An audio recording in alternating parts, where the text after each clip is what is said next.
All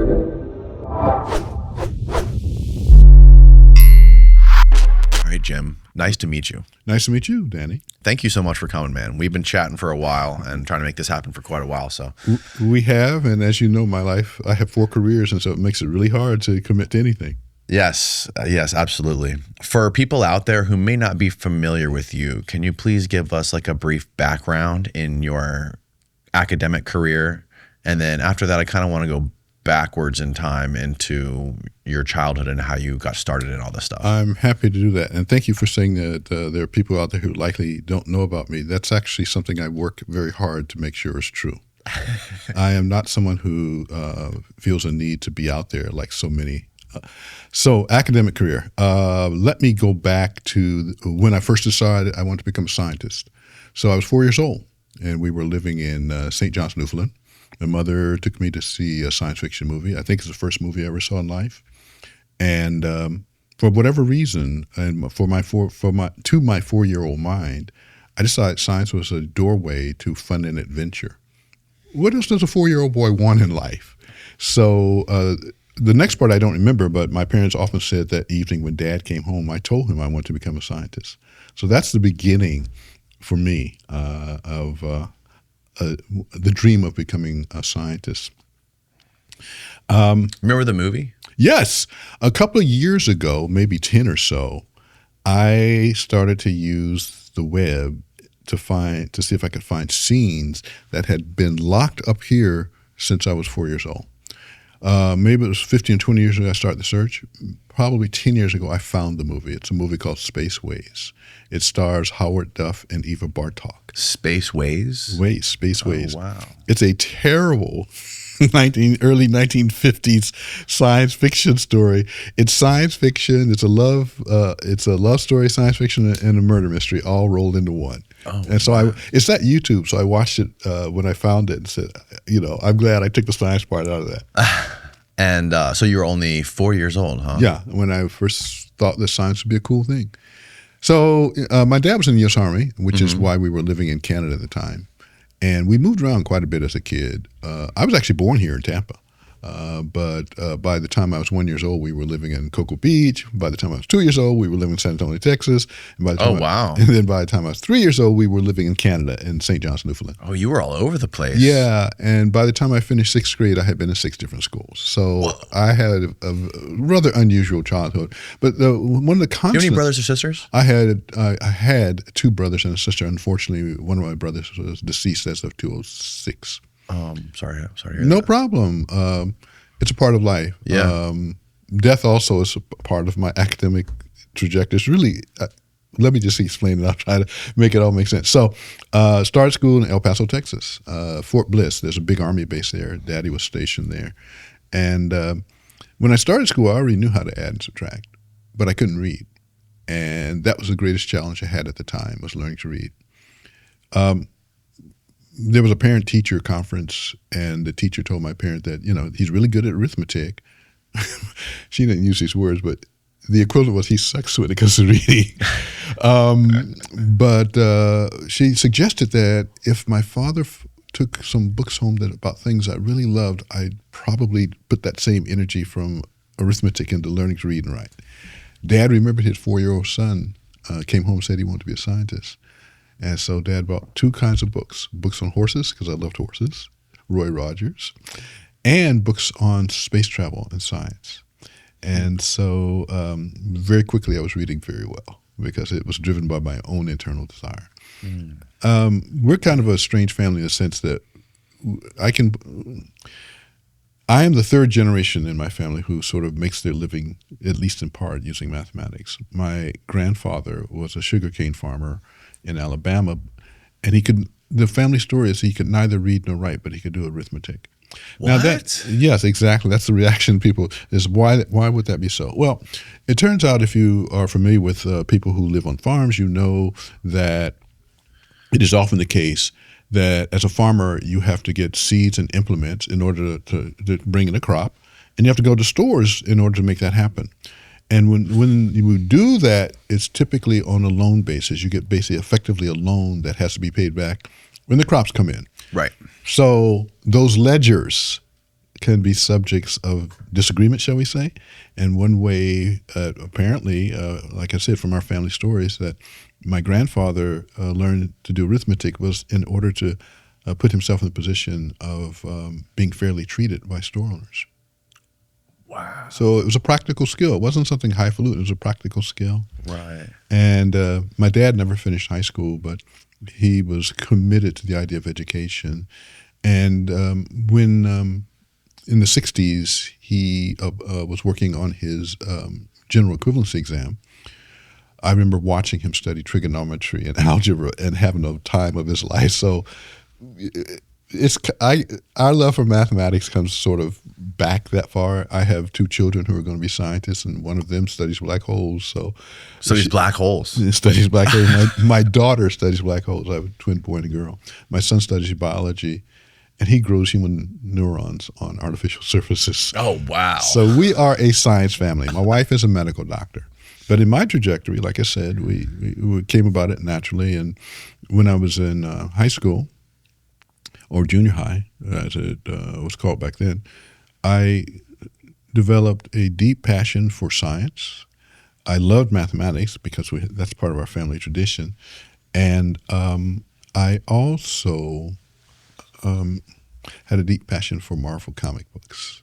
And that was a very important thing, although at the time I was just having fun. But I noticed even at that point that when I was in 10th and 11th grade, perhaps, most of my classmates had lost interest in using their imagination. Young kids use their imagination all the time. They play, right? And everyone's used to that. But by the time folks get to be teenagers, you can see sort of a diminishment. Yes. But because I read comic books, my imagination was sustained all through my high school years. And that imagination has ultimately blossomed into the fact that I create mathematics at this point in my life. Well, let me ask you a question. Next week, will there be more music than this week? More music? More music. Of course. Next week, will there be more mathematics than this week? More mathematics? No. The answer is yes. There will be. There will be. Because you see, mathematics is a human construct. And the reason I put this question to people is everyone's used to the fact that music comes out of people's creativity, and therefore there will always be new songs written. Mathematics, at the level of actually doing mathematics, not what most people learn at school, because what you're learning in school is a tool to basically navigate, situations in life, much like my grandfather. But if you're actually doing mathematics, it more resembles the creation of music. Interesting. So that high school fascination with Marvel, the Fantastic Four, which was my favorite group, and the Inhumans, and Bruce Banner, the Hulk, and Henry Pym, the Giant Man. These were all scientific characters. And so they fed into my internal sort of desire and dream to become a scientist. Were you a very social kid when you were in junior high? Were you? That's a wonderful question, and the answer is no. I was not a social kid when I was in junior high. I was a nerdy kid. So at this point in my life, I have to wear glasses. But at that point, I buy glasses because I like to look at my face. Just have glasses. Oh, really? So, you like to look smart? I like to look smart. And my friends, that kid's smart.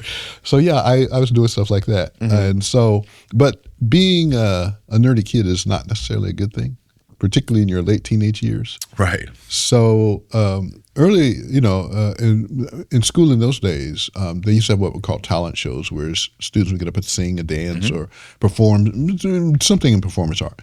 I was never on that stage, and I never wanted to be on that stage. I sat right there and clapped my hands when the things were good. But around 10th grade or so, I decided to change the way people saw me and treated me, because, like I said, being a nerd is not necessarily, being an athlete is cool, but being the kid known as the smartest kid in school is not necessarily so rewarding. Right. So I consciously made a decision to create a character I called Jim Gates, because Sylvester Gates is who I really am, but Jim Gates is the program that runs on that core. Oh, yeah? Yeah. And that's who you're talking to, by the way. When did you create Jim? I started at 10th grade or so. 10th grade. Yeah. And so I understood that I had to changed sort of my psychology in dealing with people. If you want people to treat you well, then you have to sort of open up. And you can't be a cipher, this black hole where, information doesn't come out and stuff goes in. So yeah, it was a conscious effort. And that also was fed by the fact that ultimately I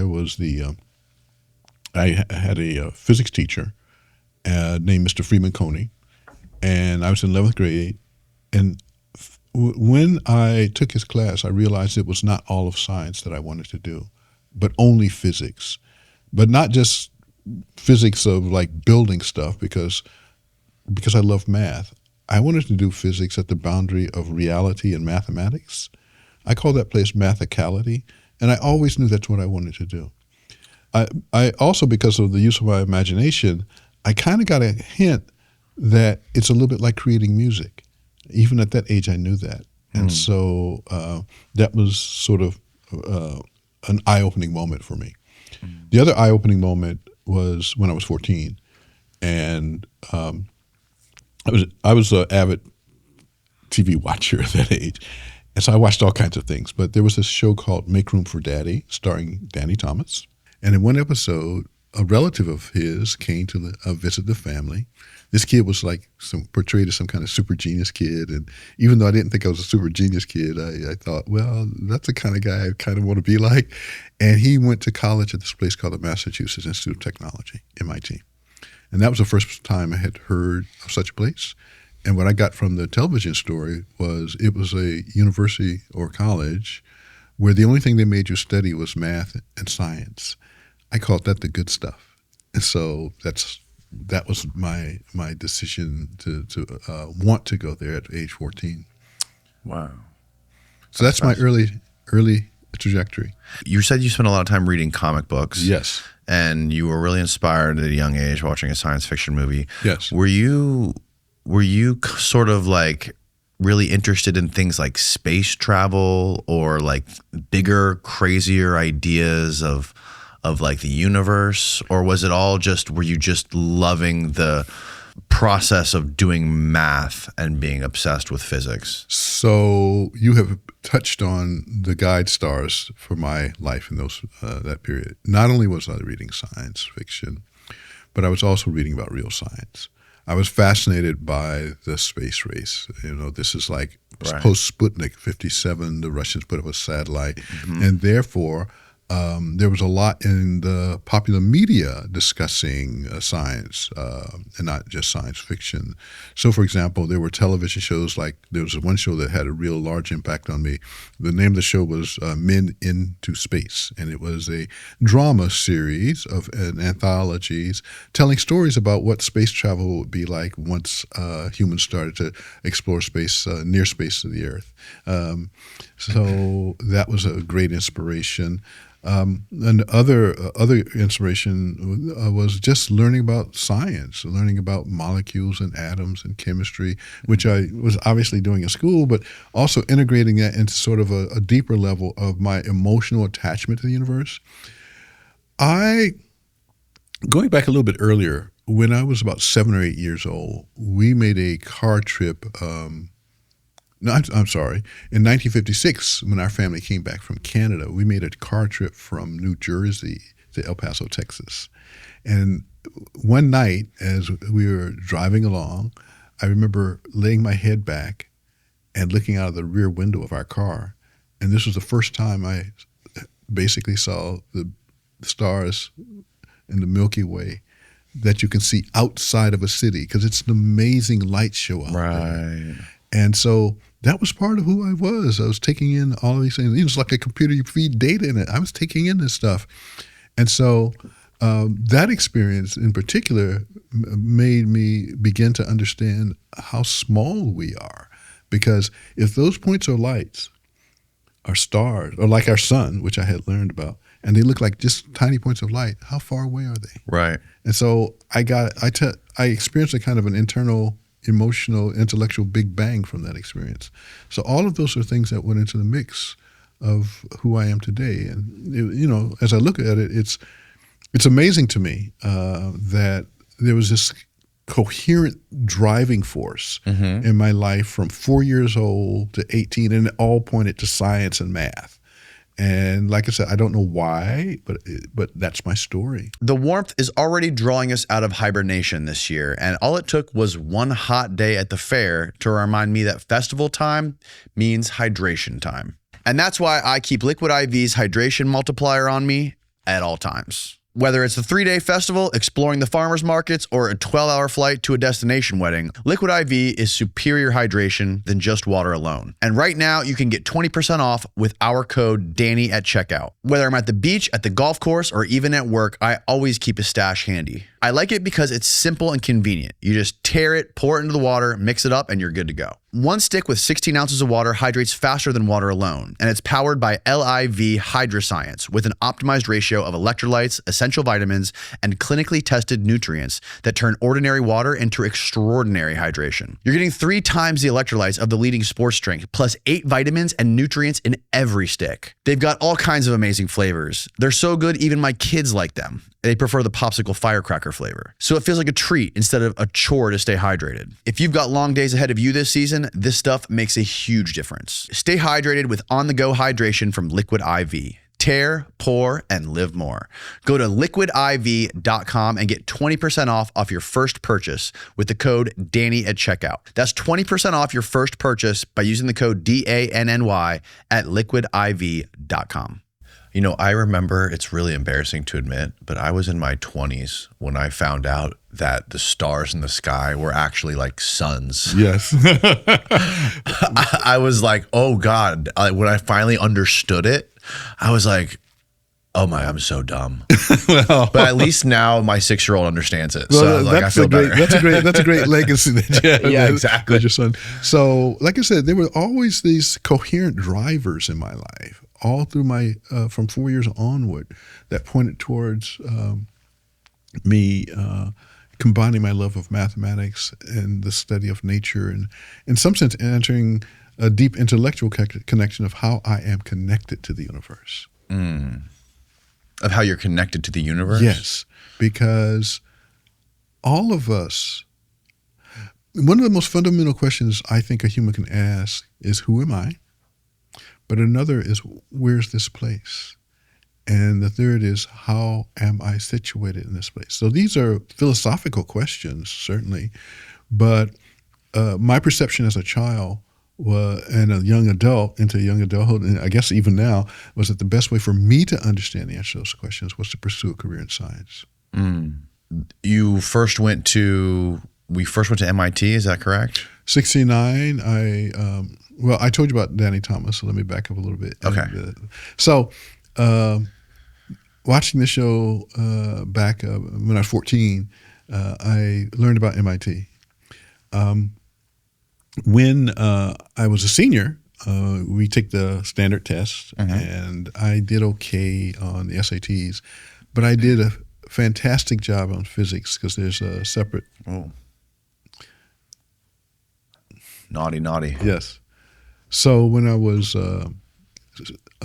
around 16, 17, my father had always asked us, what college do you want to go to? I had no answer until I heard about MIT. By the time I was in high school and applying to college, I took the SAT exam, and I took a subject test, particularly in physics, that I did very well because of the excellent physics teacher I had in 11th grade, a guy named Mr. Freeman Coney. And that caused a number of institutions to send invitations to apply. One of those invitations was from MIT. And so a couple of weeks after that invitation arrived, I would always take these things so my father could see them. But a couple of weeks after the one from MIT arrived, he said, so have you filled out your application for MIT? And I said, no, Dad. And then he said, why not? Isn't that the place you were talking about when you were 14? I said, yes, that's the same place. And then he said, so why are you not going to apply? And my response was, because they don't take people like us. Because I was born in 1950 here in Tampa, and even from my birth, the impact of segregation was present in my life. So, for example, there used to be a hospital here in the Tampa area called the Lily White Benevolent Society. It was a hospital run by them. Back when African Americans didn't have general access to public facilities, those communities banded together and created their own. So I was born in such a hospital here in Tampa. And so and then spending 6 years in Orlando, again, it was reinforced to me that, well, the way I finally said is I realized that I was living in a society that was betting against me. Mm. And so I was not going to put myself in the position of losing the bet of going to MIT. My father, who had spent 28 years in the Army, said, "You're going to apply." Yes, sir, I'm going to apply, because if you have a father like that, you don't have a discussion about these kinds of points. Right. So I did apply. And in the spring, one day I came home from school. He was sitting on the front porch in our rocking couch in Orlando. And he was rocking very enthusiastically with this enormous smile on his face. And it was odd because my father was never home before I got home from school, but he was that day. And when he first saw me, the smile got even larger. And that's the instant I knew that I had been admitted to MIT. No way. Wow. And so I ran over to him. I tell people it's like watching one of these movies with two lovers, and they run up in slow motion, and then they hug each other. We sort of ran together in the front yard. He gave me this big hug and said, "You're in, you're in, you're in." And you, throughout your career there, you rubbed shoulders with lots of prominent members of the physics and science community. I think you were showing me a photo of you with Stephen Hawking. Stephen Hawking. How can I forget? Yeah. So, I went off to MIT and I wrote his first thesis on this very peculiar piece of mathematics that is actually the basis for string theory. I did it before string theory existed. That's how my combination of understanding math. And so in 1980, Stephen hosted a conference in Cambridge, England, and he invited a group of us young scientists who were working on this new theory. Like, that's a question I ask you, is there going to be new mathematics? We were people who were actually doing this new mathematics at that point. And so a group of us were invited to Cambridge, and I first met Stephen there in 1980. Before that, I guess it was, it was that same year, I received an appointment at Caltech. And I was working in a group of two extraordinarily famous scientists. One of them was Murray Gell-Mann, who in the early 60s had gotten a Nobel Prize for understanding what's inside of protons. And then the other person who was the head of the group I was in was Richard Feynman, who was this utterly fantastic guy, amazing man.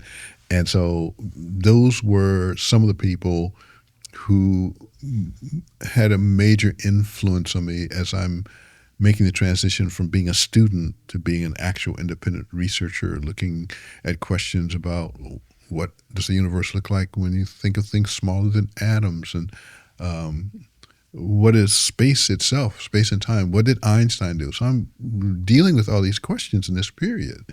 And these are the most prominent senior people to have influenced me. There's one more gentleman of the same category. All three of the people I'm naming are Nobel laureates, and that's a Pakistani scientist by the name of Abdus Salam. Abdus I met in 1981 because, like Stephen, he was interested in this new piece of math that these young kids were developing. So they had a conference in Trieste, Italy, which is, most people have never heard of Trieste, but it's not so far from Venice. And most people know about Venice. So they had a conference, and Abdus met me. And so he's the third of the three giants who basically set the course for my research career. I had other people who were not giants who contributed, like Dr. Shirley Jackson, who African-American physicist, went on to become the president of Rensselaer Polytechnic. My PhD thesis advisor, James Young, was African-American. I think he's the first African-American to get a PhD in physics from MIT. He was so they had laid, foundations, but these giants basically gave pushes. Wow. And how old were you when you were hanging out with these guys? So this is 1980, so I'm 30 years old, 30, 31, 32. And what kind of conversations were you having with these guys? like just casually hanging out, having dinner, and what would you guys chat about? So thank you for asking that question, because it gives me a chance to relay several stories that I'm very fond of. The first story I'm going to relay is my first encounter with Richard Feynman. So I'm a new postdoc at Caltech, and they had a tradition that at the beginning of the academic year, new postdocs and other researchers and graduate students would all go to lunch. In this particular research group, would all go to lunch at a place called the Red Dragon. Red Dragon, because Chinese food was the favorite. So we were all sitting around a big round table, and I found myself sitting a little bit further away from you, with Richard Feynman being right there.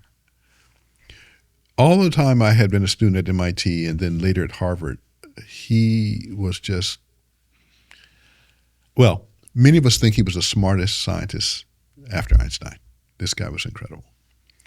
And so suddenly to be confronted by this genius level person that I had been reading about his ideas. I remember in graduate school learning something a piece of mathematics he created called, it's got a technical term, but it's relativistic perturbative theory.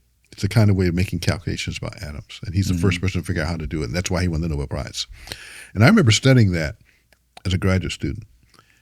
And when I was in high school, I had learned about Einstein and relativity and all his stuff from Mr. Coney. And I thought, wow. But when I got to graduate school and saw perturbative relativistic quantum field theory, I was like, I don't understand how human minds can do this. I mean, Einstein could understand. I could not understand what Feynman had done. And so when I met him in person, I was just like, oh my God, there he is, the guy who did this.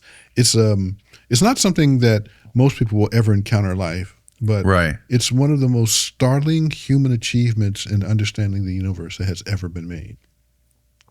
It is the thing that quantum field theory. Quantum field theory. This is the mathematics that lets us discover things like the Higgs boson, which I know people have heard about the Higgs boson, or for finding new forms of nuclear energy. This is the mathematics that enables that, and it was invented by him, essentially.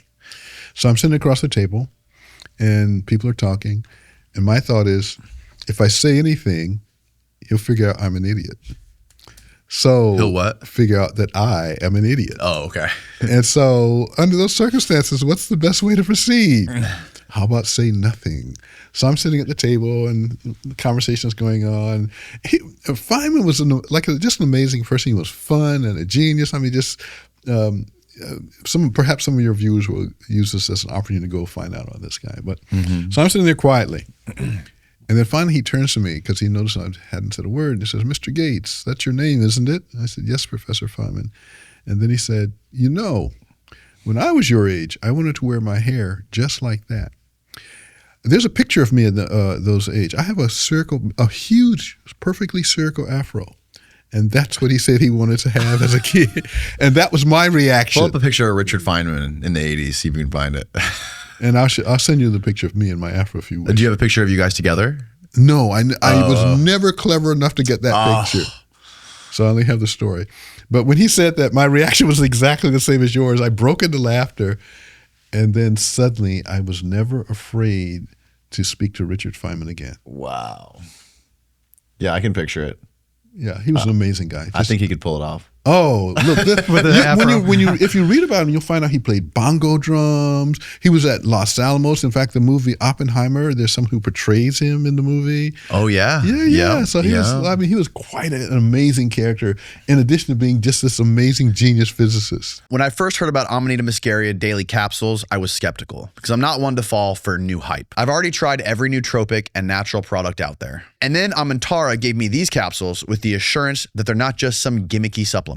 And it has made a huge improvement on my life. I never would have touched Amanita muscaria if it weren't for Amantara, because they educate people on its effects, like being able to replace bad habits or dependencies. It's not magic mushrooms and there's no psychedelic trip. The active compound works like a nervous system modulator. It calms overactive stress pathways without sedating you. And at the right dose, it just quiets the noise. Some people like to think of it as nature's Xanax. I take a few of these capsules most days after work, and it helps me get out of the frame of mind I am when I'm at work and I'm high stress, and helps me calm down, relax, and be in the moment when it counts when I'm with my family. Imagine being in the most stressful environment imaginable and not feeling triggered. That's what Amanita does for me. Amanita is the trusted Amanita supplier in the US, and it's totally legal, ethically sourced, and lab tested. If you're curious about Amanita, Amanita is the place to start. Amanita's 500 milligram capsules and gummies are consistent and beginner friendly. 2 to 3 capsules is a great starting point. Check out the gentle, relaxing effects of Amanita muscaria. Go to amantara.com/go/DJ and use the code DJ22 for 22% off your first order. Again, that's AMENTARA.com/go/DJ.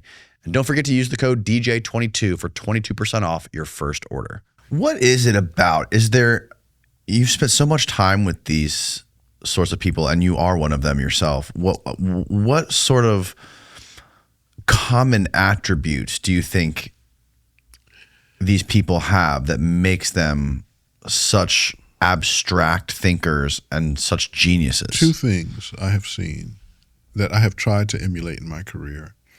One of them is a deep, passionate, emotional attachment to what they're doing.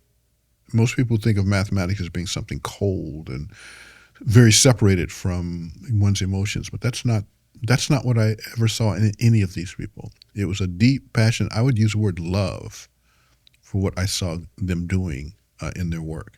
And I've tried to, like I said, in my own career, I've tried to emulate that.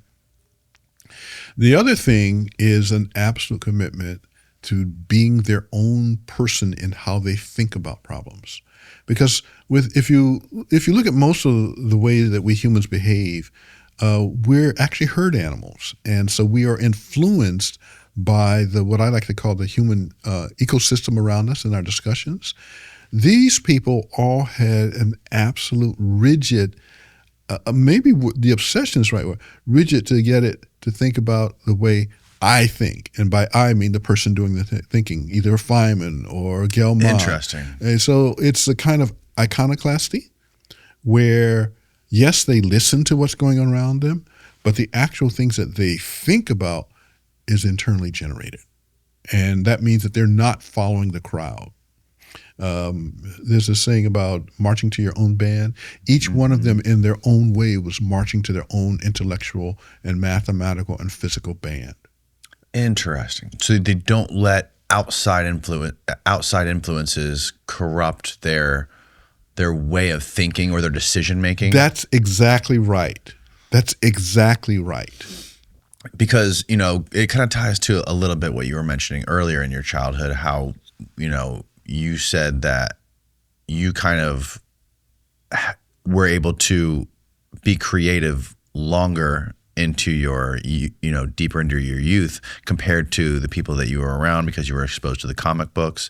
And, that seems to be a common thing with people, because kids seem to be more creative, more playful. And then as soon as you start to get indoctrinated into the rigid responsibilities of everyday society and having a job and paying bills and all that stuff seems to the creativity seems to dissolve.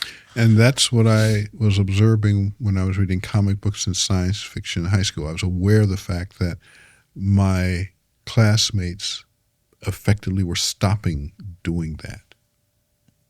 Oh, wow. You noticed it that early. Yes, that's why I actually told that part of my story earlier. The involvement with creativity at the level of art, music, and in my case, comic books, is actually the foundation for how you can make singular, innovative advances in advanced science.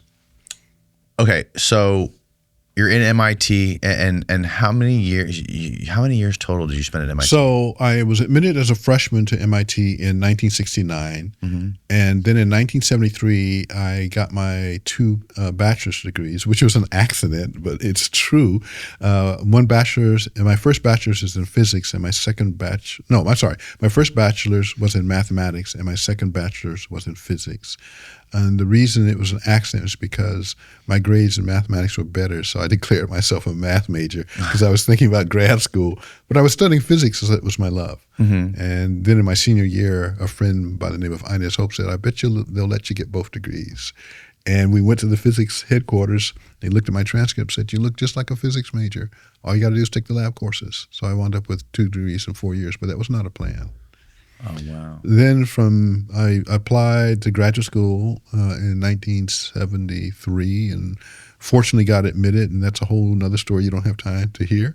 But I got my PhD in 77 from MIT. So that's my formal academic training before I went to Harvard in 77 after I got my PhD.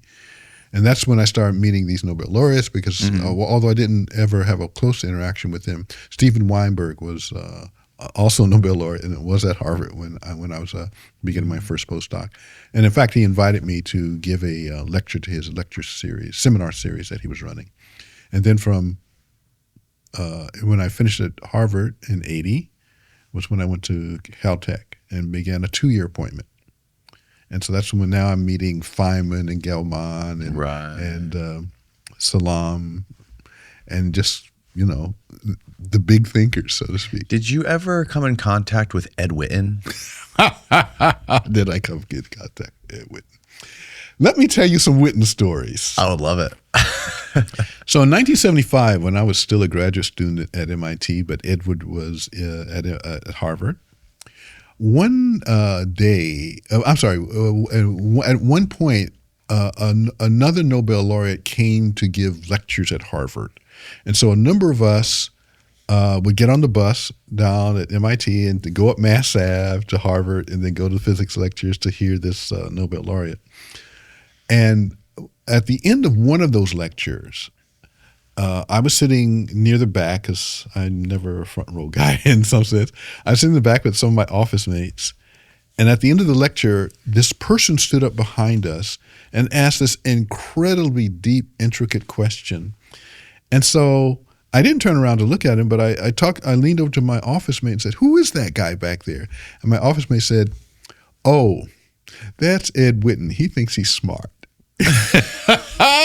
And to this day, I'm like, he was right, he was smart. So yeah, that was the first time I saw Edward. I didn't actually speak to Edward until I was in the period from 77 to 80 when I was a postgraduate researcher at Harvard. I was a junior fellow, which is a very prestigious organization there where they basically hire you to do what you want. You don't have to work under any particular senior professor.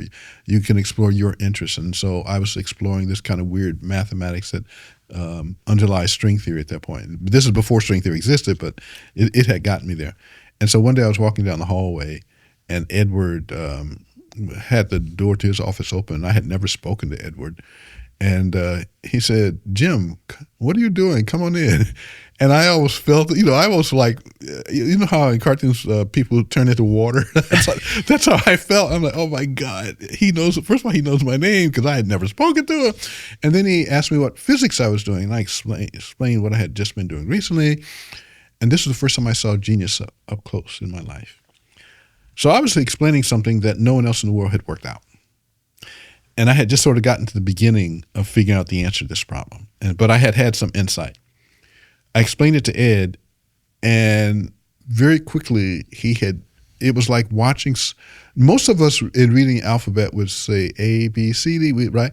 It was like watching someone say A, Z in terms of the intellectual gap that he had filled within seconds on this problem that I was thinking about. Whoa. It's the first time I had seen genius. And so, and Ed is a friend. I mean, I a couple of years later when I was actually visiting the International Center of Theoretical Physics in Italy, Edward came through, and to my great surprise, he sent a message that he'd like to have a conversation about physics. And so, when you meet these like super genius guys and they want to talk to you about physics, it's like, maybe I'm not an idiot after all. What was that problem that you were explaining to him? It wasn't that I was so much explaining to him. I was reflecting on something he had done. Oh, okay. Ed had to my mind, this is the best paper Ed has ever written. Ed had written a paper which explained how certain particles create other particles. It's something called pi zero go to 2 gamma is the technical language. But he explained it with a beautiful piece of mathematics that no one had ever in the history of physics come upon. And so I was talking to him about this particular paper because I wanted to extend that to the kind of mathematics that I was studying. Remember, I told you I was looking at the mathematics that lies at the foundation of string theory. And so I wanted to extend Ed's result into that, and that was our conversation. But I was surprised that he asked me to come and talk. Wow. Yeah, I've heard a lot about him and his father. His father, Lewis Witten, was a legendary guy too. Lewis is also someone I knew. Lewis. Oh, you? Oh, wow. Yes. So, look, I know the whole Witten family. He worked for the Martin Corporation, right? I think that's right. But Lewis was a cosmology astrophysicist. Ed is really a mathematical physicist and mostly concentrates on fundamental physics. So their areas are actually very different. Lewis was a very nice man. I remember I was surprised. I didn't know that Ed's father was a physicist until I met Lewis. Oh, interesting. Yeah, so I heard a story, and correct me if I'm wrong, was that Lewis Witten was working in the Martin Corporation, and he was studying gravity. Like, he was really big into gravity, right? And then there was lots of research, like out of nowhere, all this crazy progress started getting made in the realm of gravity in like the 50s. And there was another gentleman by the name of Bryce DeWitt. Yes, you've done your homework. Yeah, I've been I've nerded out on this topic quite a bit in the past. And then there was some sort of a conference done at North Carolina, Chapel Hill. Yes. On gravity. Yes. And it seems like there was so much interest, and then like there was progress being made, and then all of a sudden it disappeared. Yes and no. There was a legacy from that conference that maybe most people don't know about, but Kip Thorne, one of the people who measured gravity waves, was present there as a young person. So it's not like everything just disappeared. The rate of progress did stop. That's certainly true. But it inspired people like Kip and his whole generation to get into gravity research. And that's why we were able to measure gravity waves in 2014. Yeah, because there's this idea that they could have potentially like been trying. I heard that Lewis like had found anti-gravity or something like this. I'm not familiar with that, so I'm afraid you can't make any enlightening statements. Right. It's just, yeah, that's just kind of like what drew me into it, right? It seems like the most of the money that goes into science and research and development and this kind of stuff is sort of, there's no limiter on the amount of money that can be spent when it's in the context of national security or war and this kind of stuff, you know? You're right. You're exactly right. And Danny, this is something that one should think of as a natural progression of what happened with the Second World War, right? I mean, as depicted, for example, in the movie Oppenheimer, right? That was the first time that our government, in a major way, understood the potential for science to contribute to national security. And that, of course, is the creation of the atomic bomb. Right. That realization was codified into the behavior of our government at the end of the Second World War by a man named Vannevar Bush, who had been one of the people advising President Franklin Roosevelt during the war, and then later President Truman. There's a document he wrote called Science, the Endless Frontier. And in that document, he described what the country should do in light of his experience with science and war during the Second World War. And that's why we have a National Science Foundation. That's why we have a National Institute of Health. All of the big science, and that the Pentagon has always been an extraordinarily large player in the development of innovative science. Yes. We have the most lethal military in the world, and it gets there because of science. This is something people don't understand, is that the Department of Defense is an enormous funder of science. In fact, it's much bigger than the National Science Foundation. Right. Yeah. And I think it was the Manhattan Project, which is the name has changed so many times now. That is the Department of Energy now. Is the Manhattan, same thing as the Manhattan Project. It sort of grew out of it, but it's much, much larger than the Manhattan Project. But yes, the Manhattan District Project, which is its formal name, by the way, was the project that developed the atomic bomb in World War II. I actually taught a course about that the last 3 years, so I dug kind of deeply into the history of that. And yes, it ultimately does evolve into the Department of Energy. It's crazy to me that we went from the American Civil War, which I think was like the 1860s. That's correct, 60 to 65. To shooting muskets to less than 100 years later, dropping fusion devices out of jet airplanes. Yes, that's all true. In the time span of a human life. Lifetime, yes. And it's interesting you should bring this point up because I was talking with Steve a little bit earlier today that I'm worried about that as we look forward. If you look at in that period you're talking about, also includes the invention of the airplane. It also includes the invention of the electric light, modern electronic communication, digital communication, computers, all in that same period happened. And the fact that it all happened speaks to how creative our species was being in that period. In particular, how our country was extraordinarily creative at the basis of technology, science, engineering, and mathematics. I worry about that, quite frankly, because as I said, as I was talking with Steve earlier, I'm a college professor. This is my 53rd consecutive year teaching students. And what I see in my students now, under the impact, I think, of social media, and now artificial intelligence, I fear that we are losing our ability to create at that level. To create and to innovate. At that level. You think with the development of all this technology, it could be sort of sucking the creativity out of us because we don't longer, kind of like was it your grandfather that you said was really good at math because he needed that? It was a necessity for him. Right. Now, creativity is not a necessity for us. We sort of contract it out to LLMs and stuff like that. And neural networks and what have you. Right. Yes, so as someone who has been teaching for 53 years, I have lots of conversations with friends who have also are professors, and most of us are physicists, but I talk to people. I'm also a professor of public policy, for example. So, I talk to people, and we all these days talk about how different students feel to us in teaching. And as I said to Steve, in fact, Steve had this wonderful example in the car of what worries me, which is suppose a child, and this guy, I hope he doesn't mind, but suppose your child tells you, Daddy, and a young child, I can't find a fork.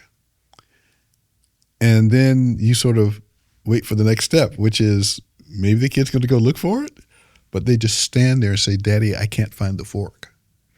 Something like that is what I fear, because I see in the classroom when students get to a point where they can't do something, they freeze. They don't try to figure out what we could try to do to figure out the thing I don't know. Right.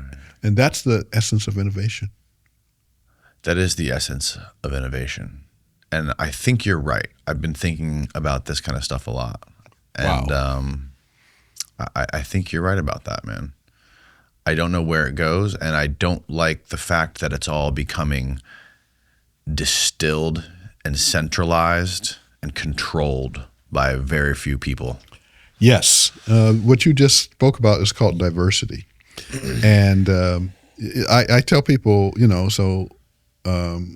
if you have a financial planner or someone that works on your finances and you walk into their office and they say, we don't believe in diversifying our stock holdings, you would run out of that office because you know that doesn't work. Right. And so it's something like that has I've written essays on this for at least since the 90s about how if you want to have a robust entity that creates innovation, what you really want is to have as many people who possibly can make a contribution in that conversation. And that's diversity. Well, an interesting connection we could make here is the comparison between how we are sending rockets into space now versus how we did it with the Apollo program. Yes. Now we have multiple different companies that are doing it and competing to do it the best way. Yes. And there's rockets getting launched every day over there in Cape Canaveral, except for the Artemis one. The Artemis one, I've been following Artemis.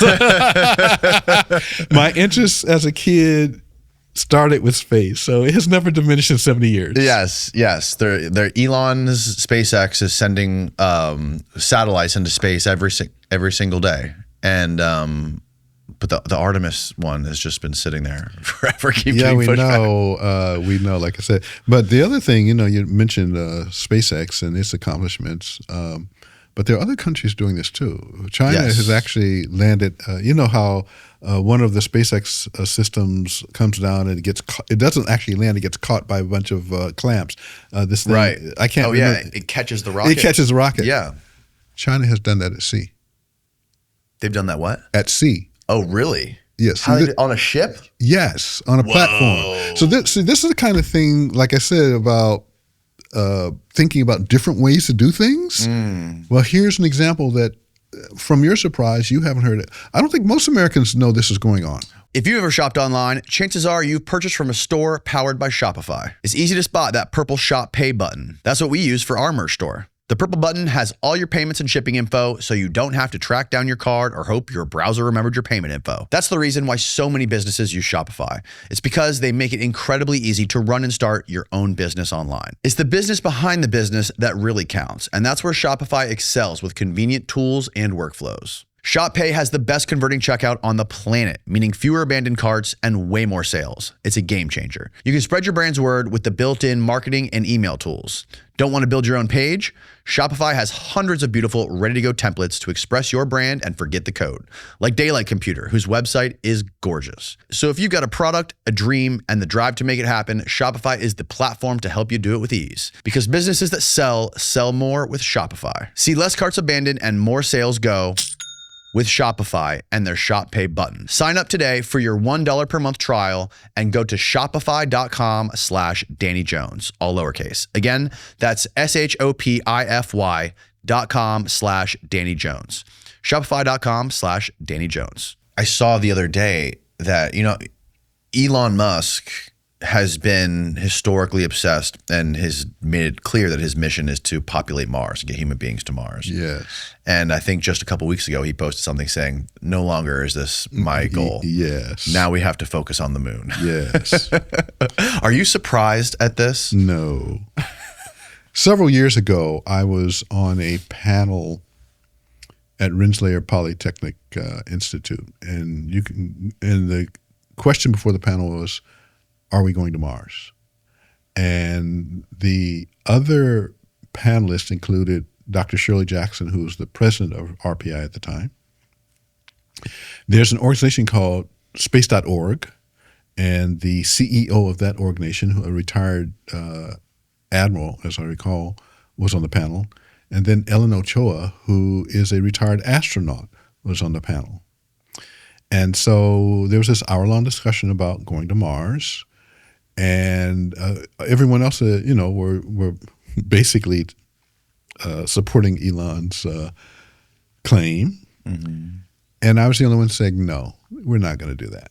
And there are lots of really good reasons to understand why that was never going to be possible. Really? Yeah. Well, by never, I mean, I would not be surprised if we get there by, say, 2090. But we're not going to get there in the short term. And the reasons are a couple.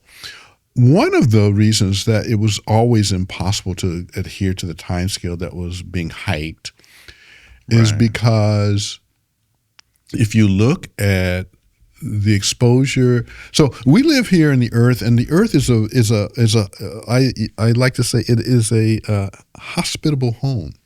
It creates the conditions for us to live, and it has an atmosphere we need to breathe, obviously, right? But it also has a magnetic atmosphere around it, and this magnetic atmosphere shields us from radiation. When you get in a rocket ship and plan to go to Mars, you go outside of that shield, and therefore the amount of radiations that humans will be exposed in any reasonable length of technology to get to Mars likely suggests that without special shielding, horrible mutations are going to occur, and that's likely to be diseases. Van Allen talked about this. Yes. Yeah. And so that was reason number one to know that Elon was talking out of his hat. Reason number two was there are lots of technical issues. Well, so if you look deeply into my biography, you'll find out I applied to be an astronaut around 1980 or so. Wow. Because I had a friend who was an astronaut, the black astronaut Ronald McNair, who died in the Challenger explosion. No way. He was a physicist. He and I had been friends since from 69 to 85 when he died.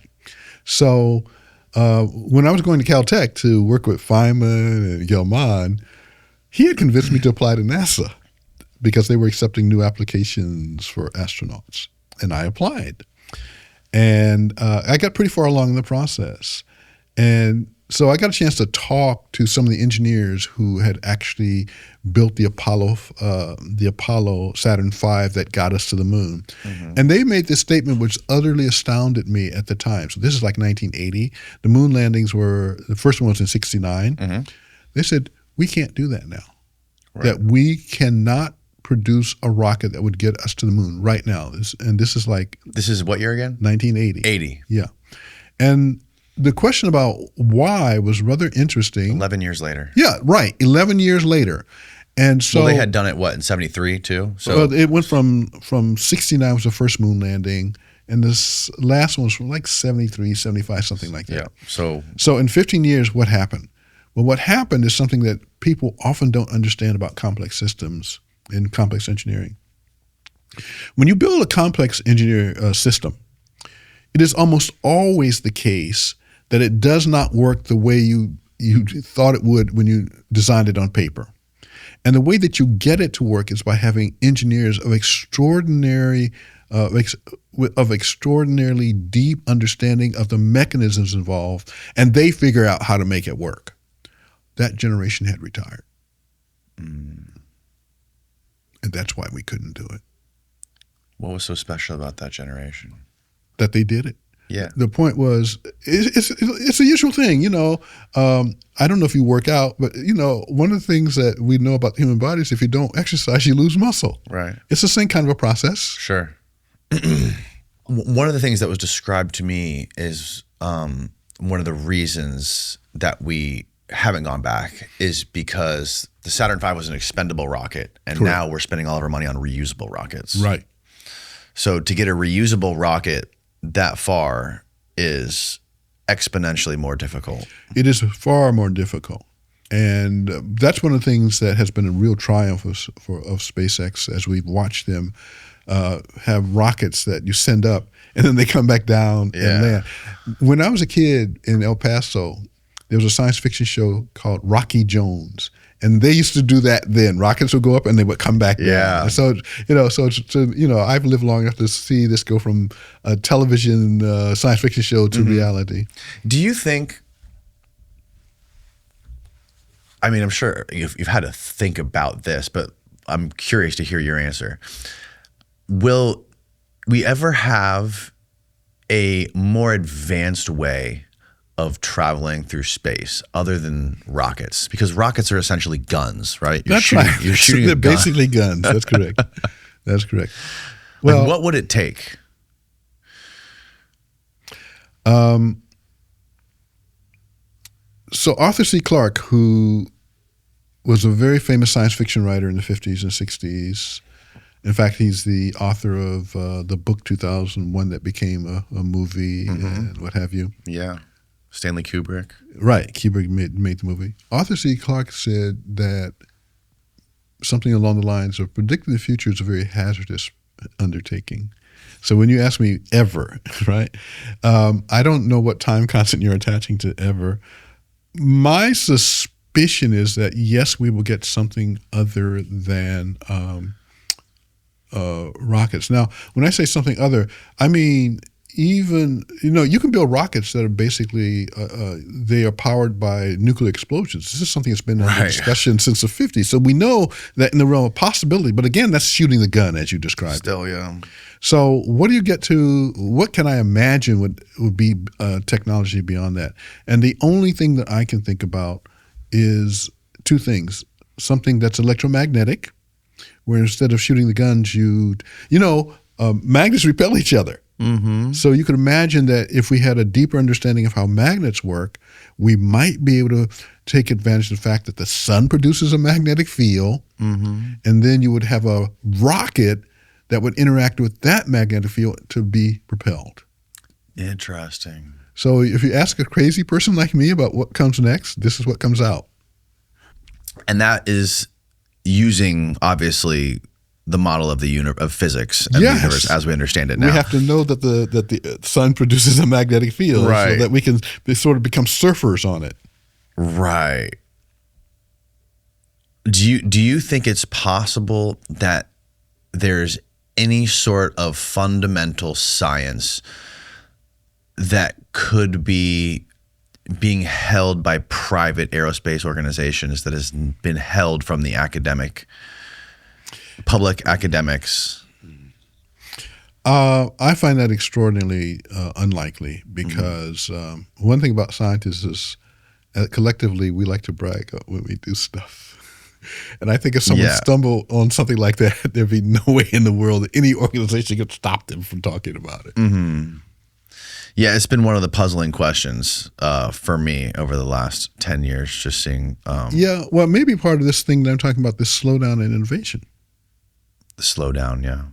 Yeah, and then you have things like, the Large Hadron Collider, and they're building a bigger one now, right? Well, they're considering building. They haven't quite. Well, they haven't. So this is this is part of the science that I watch very closely. Mm-hmm. So the Large Hadron Collider did what it was predicted to do because it allowed us to find the Higgs boson, but it also did not do something that a lot of other physicists thought it should be able to do, and that is to find the particles that correspond to the mathematics that I've been studying since I was in graduate school. It's called supersymmetry. Mm-hmm. It didn't do that. And so the Large Hadron Collider has had one upgrade in its life, and it still was not able to show us this other result. There's talk of building there's talk of building two next generation machines. One of them is what's called a linear collider. A linear collider is based on the device that's at Stanford, the so-called SLAC device. Pull that up, Steve. There's illustrations of it. It looks pretty cool. Yes, it is. In fact, you have it. So one possible next gen is that you kind of build two of these SLAC type. Okay, you see this figure that you have here? Mm-hmm. It has two arms. Right. And where it says main LINAC electron, that actually already exists. That is the current SLAC accelerator. And so the idea is that you build another one of those type devices that it's like taking two guns and aiming their barrels at each other. But in this second device, you don't accelerate electrons. You accelerate the particles that are the antiparticle to the electron. Particles and antiparticles, if they get too close, always destroy each other. And so you increase the efficiency of the energy conversion, and that would then allow you to probe even higher energies to look for the kinds of things that I would love to see tomorrow, these things called super partners. So this is one possibility. Super partners. Yeah. Okay. Now, the other possibility is an upgrade. Now, the thing to notice about this machine, by the way, is that the particles that are being accelerated are the electron and its antiparticle, the positron. The LHC accelerates protons. And so when you accelerate protons, you're looking at a different force in nature. The only forces we have to worry about here are the electrical forces and the weak nuclear force. At the Large Hadron Collider, you have to worry about the strong nuclear force, and it's much messier. And so there is discussion of building a next-gen version. Some people call it the Super LHC in CERN, but these are all just discussions as of now. Right. Do you think it's possible that we could get some sort of like major breakthrough discovery with these colliders in like the next 100 years? Yes. Yes. Yes. I'm not a betting man, but I'd be willing to bet positive on that one. Okay, so let's go to, I want to try to do a breakdown of supersymmetry so people can understand it. Okay. Can you give me just a high level view? I can try. On what this is? Sure. I actually have graphics and talks that I give, and I'm happy to share them with you afterwards. But maybe you can find some. Are they online at all, or they're in some of the talks I have given online. Okay. Yes. So let me try to start this way. If you walk into a high school chemistry class, and you look on the wall, you're likely to see a chart. In one corner, it has the letter H, and at the other side, it has the letters HE. It's the table of elements. Right. This is something almost universally known. Now, that table of elements was created by a Russian scientist named Mendeleev. And when Mendeleev first had the idea of creating the table of elements, he didn't know all the elements we know. And so therefore, if you look at his old chart, which you can, like I said, I have copies of it that I talk to people about. So when you look at his old chart, it actually has holes in it. And he used the presence of those holes to predict elements that no one had ever seen yet. And not only did we eventually as a species find all those, we found a lot more. So the modern table of elements has gone through an evolution. Now, let's talk about what we know about the universe right now. We know about electrons, and in fact, electrons are a member of a family of things that are called leptons. So there's a whole family of things that are kind of like electrons, but they're slightly different. Inside of protons and neutrons, there are these particles called quarks, and they also come in families. So if you ask me or any scientist, what is the best observational data we have about the smallest things in the universe, we're going to tell you about those objects. And like I said, I have a chart that I'm happy to share with you. However, you're not just a bunch of particles floating around. You're an organized structure. Right. And that means that these particles have to have things that link them together. And these links are the four fundamental forces, because nature actually has four. There's electromagnetism, for example, like charges repel. That's a simple. Yep. There is the strong nuclear force. The strong nuclear force is the form of nuclear energy that powers the sun. Strong nuclear force. Then there's a separate nuclear force called the weak nuclear force. And the simplest way I can give you access to that is to tell you that if you look at old science fiction movies from the 1950s, radioactive things always glowed. That glow is due to the weak nuclear force. Oh, so it's a real thing. It's not Hollywood just out there selling the story. So our universe looks like it's made of two things, the things that get hooked together and the things that are doing the hooking. Yeah.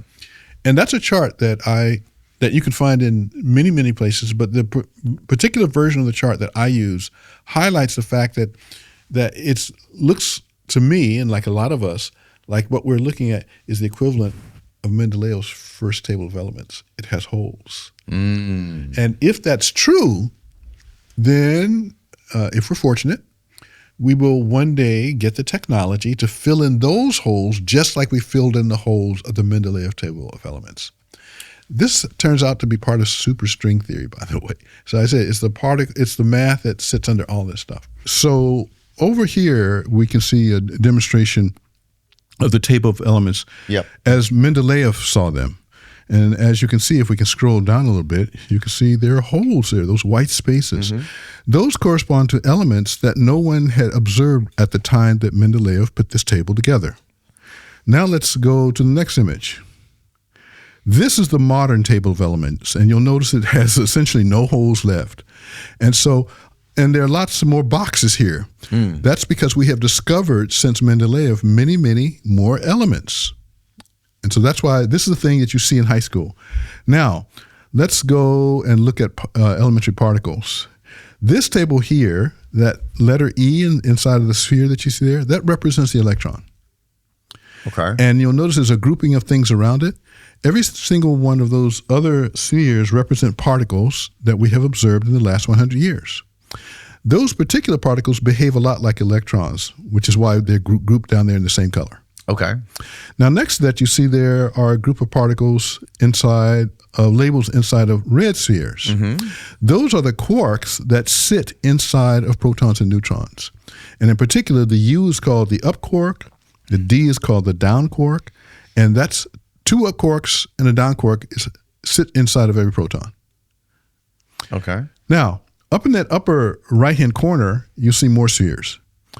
Now, the labels in there are not talking about particles like the quarks and electrons. These are the particles that carry the forces that cause the electrons and quarks to clump together to form atoms.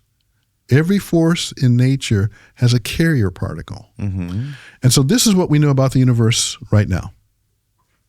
This is the extent of our science of asking, what's the most fundamental objects you find in the universe? And these carrier particles are called bosons? Yes, they're called bosons, and the one with the Greek symbol gamma is the photon. It's in yellow. Okay. Remember we talked about nuclear forces. We said there are actually two different forms of nuclear forces. There's a strong nuclear force, which is the source of energy for the sun. And there's the weak nuclear force, which is why radioactive things glow. And so since those are forces, they also have carriers. And those carriers are what you see up in the upper quadrant. And the H is the Higgs boson because it's also a force carrier. Now, I have a question for you, Danny. Is that very balanced? Is that a pretty picture? Yeah, it's definitely not balanced. Okay, can we switch to the next diagram? If supersymmetry is an accurate description of nature, we're going to find all these other particles. And this is almost exactly like looking at Mendeleev's initial table and then looking at today's table. And that's why the issue of supersymmetry is so hotly studied. And in fact, it was the hope that the LHC would begin to see some of these additional particles. That's one of the primary reasons it was built, but it didn't. So that's what we're aiming for. And you ask, are we going to have fundamental breakthroughs? If we start to see these things, the answer is yes. Right. Wow. Now, this particular rendition, can you go back one slide for me? This particular rendition is my creation to try to explain to people what we mean when we talk about symmetry. Because you can see this thing is not balanced, whereas the second one is, and that's the symmetry, is the balance. Because everything in nature is symmetrical. Symmetry has guided us in understanding nature since Isaac Newton. And so we don't know, I can't say everything is, I can only say it has been a reliable guide for several hundred years. Right. Extended supersymmetry, where does that go? Oh boy, you've done your homework too well. So if we can switch to the next picture, if extended supersymmetry is an accurate description of our nature, what's going to happen is there'll be many more particles added to these blocks. Outside of it. Yeah, outside of the ones I'm showing here. This is just what we call simple supersymmetry. Okay. N = 1, yeah. So you've had your physics lesson for the day. Now, what could supersymmetry lead to? This is a good question. And remember, I will appeal again to Arthur C. Clarke's statement about predicting the future is a hazardous business. So what could it lead to? Well, if I put on my far science fiction hat, part of the interesting tinfoil hat. Tinfoil, that's right, tinfoil hat. Part of the really fascinating things about this table that I'm showing with all the superpartners. If we can get the arrow over on the E's, on the E symbol to the left in the bottom left-hand corner, that's a mathematical representation of the electron. And we know electrons exist because the technology we're using right now is based on manipulating electrons. Now, if we can scroll to the right a little bit, stop, you'll notice there's an E with a little tilde on it, on top of it, a little twiggle. Yes. So supersymmetry says that to the particles we know, which are on the left-hand side, there are these particles we have never discovered that exist if we get if our universe is supersymmetric and we obtain the technology to measure them. Now, what's special here? Well, because these are sort of balanced, you can sort of ask yourself, the next question is there a way to make a transition between these two sides? Is there an instrumentality or a physical law that lets me switch them? Because if you can, it means that you can replace the E's over here, which are electrons without the funny tilde on top of them, with the electrons with them. The thing, electrons with them have different properties. And the thing that's really interesting is when I wear my science fiction hat, that could be the scientific basis of a transporter. A transporter. As in Star Trek. Interesting. Yeah. And this is my science fiction hat. I can't dare. Sure. But if you ask me what is possible in the realm of possibility, this is the first piece of mathematics that suggests that you might be able to build a transporter. And how specifically does a theoretical transporter work? So the reason you would want to convert electrons to these things called electrons, and you wanted to switch on all the particles, is because these super things are more malleable. You can actually move them through substances that you can't move an ordinary electron through. And so that's why it would be the basis of something like a transporter. Oh, wow. Could this extended supersymmetry lead to potential anti-gravity effects? This is something that supersymmetry research has looked at since the 1980s, I think it was. There are versions of supersymmetry, not this version, because remember, what we're talking about here are mathematical equations. Yeah. But there are versions of very similar equations where anti-gravity is definitely present. Interesting. Yes, but those mathematical models, we don't know how to extend them to having electrons. But those models do exist. They've been in literature for about 20 years. Okay. Now, how does this connect to the Adinkra symbols? Oh, my goodness. I didn't know you were going to go there. Yeah. Can we break? Yeah, of course. Okay, so there. Yep. Okay. On the left-hand side of this image, you see some equal signs. Yes. And therefore that informs us that's some kind of mathematics. On the right-hand side of this, there are no equal signs. They're just pictures. And so in 2005 and 6, working with a physicist named Michael Fox, we realized that there's mathematical data in the equations to the left that is also contained in the images to the right. And that when you do math on the equations to the left, it corresponds to manipulating the images on the right. So Adinkras are a graphical way to represent mathematical data in the equations that possess supersymmetry. Oh, that's incredible. It's crazy, and I have to admit, maybe it was subconscious, but this is what Richard Feynman did in producing the theory of perturbative relativistic quantum field theory.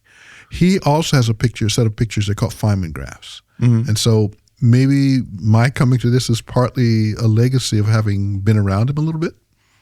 Oh, interesting. Now, What are they good for? Yeah, what are they good for? That's always a good question. There are some problems involving equations that are much more complicated than this that arose from some work that Edward did.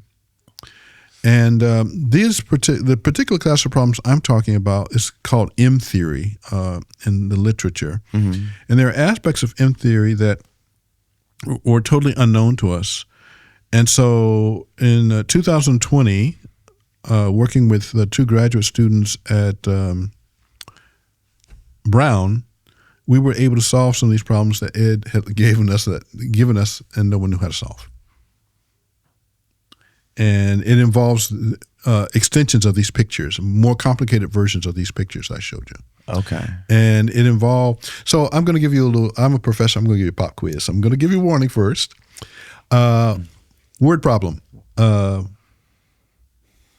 Anisha and Tom together have $10.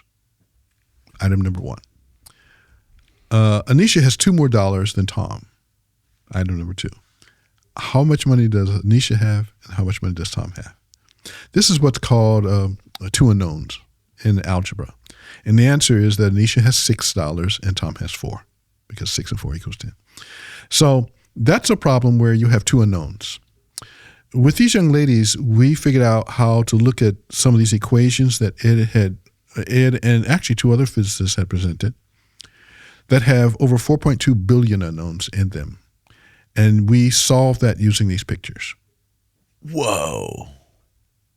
So this is all what I'm showing you, this is mathematics that's basically impenetrable. But the point is, this mathematics let us write computer codes which then solve the problem. These are the inputs that the computer codes gave out as answers. So that's what I actually do as a scientist. And earlier you were very kind enough to say that,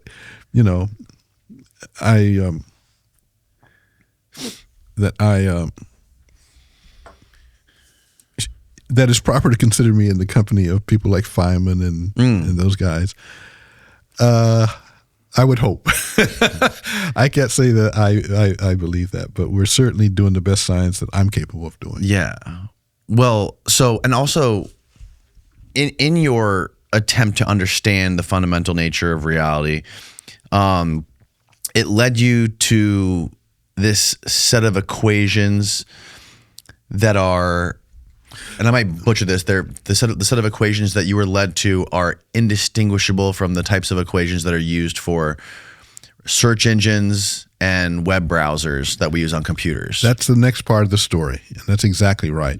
It turns out that, so when Michael and I first figured out that you can take data from equations and embed it into images, it was clear to me that we were doing something that no one else in our part of physics had ever thought about. And it was also clear that it was mathematics. So almost immediately after Michael and I wrote our paper, which I think was in 2004, 2005, he reached out to some mathematicians that he had known. And it turned out I had actually interacted with these mathematicians without knowing it. And we formed a math-physics collaboration. And the purpose of the collaboration was to study the mathematical properties of these images that Michael and I had created. And in 2008, the 6 of us, there are 3 physicists, 3 mathematicians, the 6 of us came to this discovery that the structure of these pictures includes bits, but not just random assortments of bits, but bits in the form of what are known as computer error correction, classical error correcting codes in computer science. They're actually embedded in the structure of these pictures. And thank you for asking the question, because this is the wildest thing I've ever been part of in physics, because this will be the first, if supersymmetry is true, and it's got to be accurate, and if we can observe it, this will be the first instance in science where computer codes will be parts of the fundamental laws of physics. That's the real significance of this. What does that even mean? Well, a lot of people like to say something I don't believe. They like to say that means that our universe is as depicted in the Matrix movies. Because we live in a simulation. Right. There are people, lots of people for decades have been saying Jim Gates has proven that we live in a simulation. I don't believe that for a moment. What it sounds like. Well, to folks that are not scientists, yes, but not to scientists. The problem with that statement is that it's not a scientific statement. Because science, by definition, is about things that you can prove are false. And that statement can never be proven to be false. Right. That's why it's not science. And so I actually have a more complicated intuition, and I probably will never live long enough to see it sorted out. My intuition is that error correction not only occurs in computer science, but error correction appears to occur in genetics, because there's been this long-standing argument in genetics that error correction must be present because it suppresses random occurrences of mutations. And if you have a genome that's evolving, you want to do that at some level, because if you let random mutations occur, then the offspring are not going to be viable. Right. So genetics likely does have some error correction in it. Now, that's the only part of nature that we have observed in our several millennia on this planet, where error correction appears to be in a physical system. So then you can ask the question, how did it get there? And how did the error correction get there? Into these systems? And the answer is evolution. Systems evolve to have these error corrections. How does evolution work? Well, what it says basically is, as you look at how species survive in time, the ones that have the right genetic codes have survival advantages. So let's see, the ability, what's a prime example of this? The ability to walk on 2 limbs instead of 4. Right? You have a certain advantage with 2 over 4, because that then frees the other 2 to manipulate, right? So this is a fundamental thing. So the way evolution works is it says that if you have a selection of possibilities of traits of a population, then the environment will pick out those traits that are more valuable in terms of survival, because others will die. That's the essence of evolution. So if I look at this explanation for evolution in genetics, and then look at the fact that we have found error correction. Well, first of all, evolution is likely to be some kind of error correction. And the fact that we have found error correction in the form of the equation suggests to me that there's something like evolution happened. With math? Yeah. With the math that describes our universe. So that's my explanation. That's not the Matrix. And whether this is the case or not, and thank you, by the way, for giving me the opportunity to explain this to a general public, because I cannot tell you the number of times people have not allowed me to say this part. You're saying that the fundamental laws of physics likely underwent some sort of evolution evolution. Some sort of evolution process. And they're probably currently still evolving.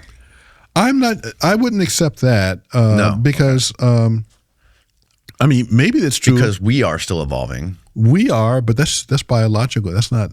These laws of physics don't necessarily apply to biology. Okay. And I mean, look, I can't say that I know the laws are not continuing to evolve, but it just seems very unlikely to me. Oh my God. So that's the far out weirdness that my scientific journey has taken me to, and it's exciting to be able to give these sorts of ideas to the scientific community and the public that come from. Remember, I commented that all of my heroes follow their own. Yeah. It's exciting to be able to do that and come to these kinds of conclusions. So there was a scientist in the 40s who came up with the idea of transmitting data, right? Bits. Yes. Claude Shannon, I believe. That is exactly who it is. There's also a contribution from another scientist named Hamming. So Hamming actually is the one who really stood up there. So you're right. Claude Shannon is a person that came up with the idea of what we both computer scientists and physicists call the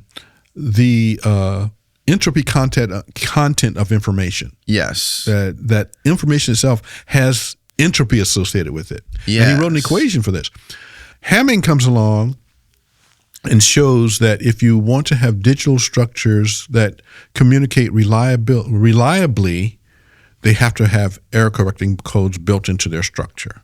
Yes. And so, as I said, these are my guide stones in trying to understand this very strange result that we have found classical error correcting codes in the context of equations that might describe our physical universe. Because when you transmit a data packet from one computer here to another computer in Beijing, the fluctuations in the transmission medium will flip bits, unless you put in a mechanism for unflipping the bits, and those are the error correcting codes. That was basically Hamming's observation. Right.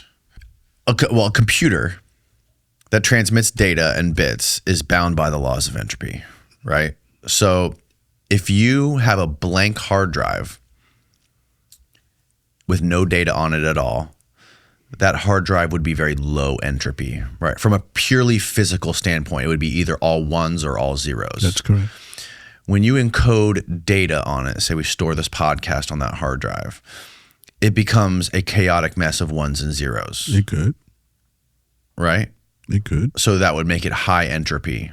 Chaos is typically associated with high, yes. So it'd be more chaotic from a purely physical perspective, but when you plug a TV monitor or a computer monitor into that hard drive, it gives it meaning. You have the video files or the documents or whatever it is on there. That's a very interesting point that I hadn't thought about. I'm not sure I'm willing to comment. That's simply a point. I mean, the fact that you actually need to have an actor, namely the video code, that's actually that's ringing a bell with me. Oh, yes. It's ringing a bell with me because a scientist named John Wheeler effectively said the same thing about information in the universe. He said that it's actually a statement called it from bit. Yes, I've heard of that. And it's the statement you just made. Okay. Yeah, because the computer monitor kind of acts like a consciousness. Yes. To transcribing the physical raw data into meaning. Yes, into knowledge, I would say. So what happens when you erase that hard drive? If it's bound by the laws of thermodynamics and entropy can always goes up and energy there's net energy can only be transferred, right? You have exceeded my comfort zone. Something has to leave that hard drive, right? You have exceeded my comfort zone. I am not, when people ask me questions that I haven't thought about, I don't answer them with whatever comes up. I need time to think about it. It's just interesting. Hear me out, and comment or not, but it's just interesting to me that this idea has been proposed to me that if you crack open a hard drive, well, first of all, if the information on the hard drive could, and there's a gentleman who actually published this theory. His name was Rolf Landauer. Not familiar with the work. He said he did an equation that all the mass on all the datas on all the hard drives and server farms throughout the world right now is like if we had the tools to accurately measure and weigh the mass, it would equal like a kilogram of mass. But he said it would equal mass. So if that theory that information on a hard drive could equal mass, since mass and energy are interconvertible, then mass and energy and information could be also interconvertible. So he says if you crack open a hard drive, it's invisible. You can't see that mass. It's electromagnetically undetectable. Right. And he made that connection to when we look at universes, the spin of the universes, the center of a universe spins at the same speed as the outer rim. And the dark matter is mass that's flattening the spin rate. So he made the connection to say if dark matter equals mass that's electromagnetically indetectable because we can't see it, then maybe what's in that hard drive could be the same thing as dark matter. Again, these are not ideas that I have thought about, and so I have no comments to make. Yeah. Well, it's just interesting because it connects to the bits and the whole it from bit thing. Right. And like, could, tinfoil hat, could dark matter be some sort of a computational cloud? Yeah. This is a very interesting premise, and it's also something that Feynman himself kind of contributed to at one point. Feynman made this very interesting statement at a conference that there's a whole lot of computation going on in order to make physics work, and he found that mysterious. A whole lot of computation. That the magnitude of computation that the universe has to do in order to get our physics is staggering, or something like that. You should look this comment up if you're interested in this sort of thing.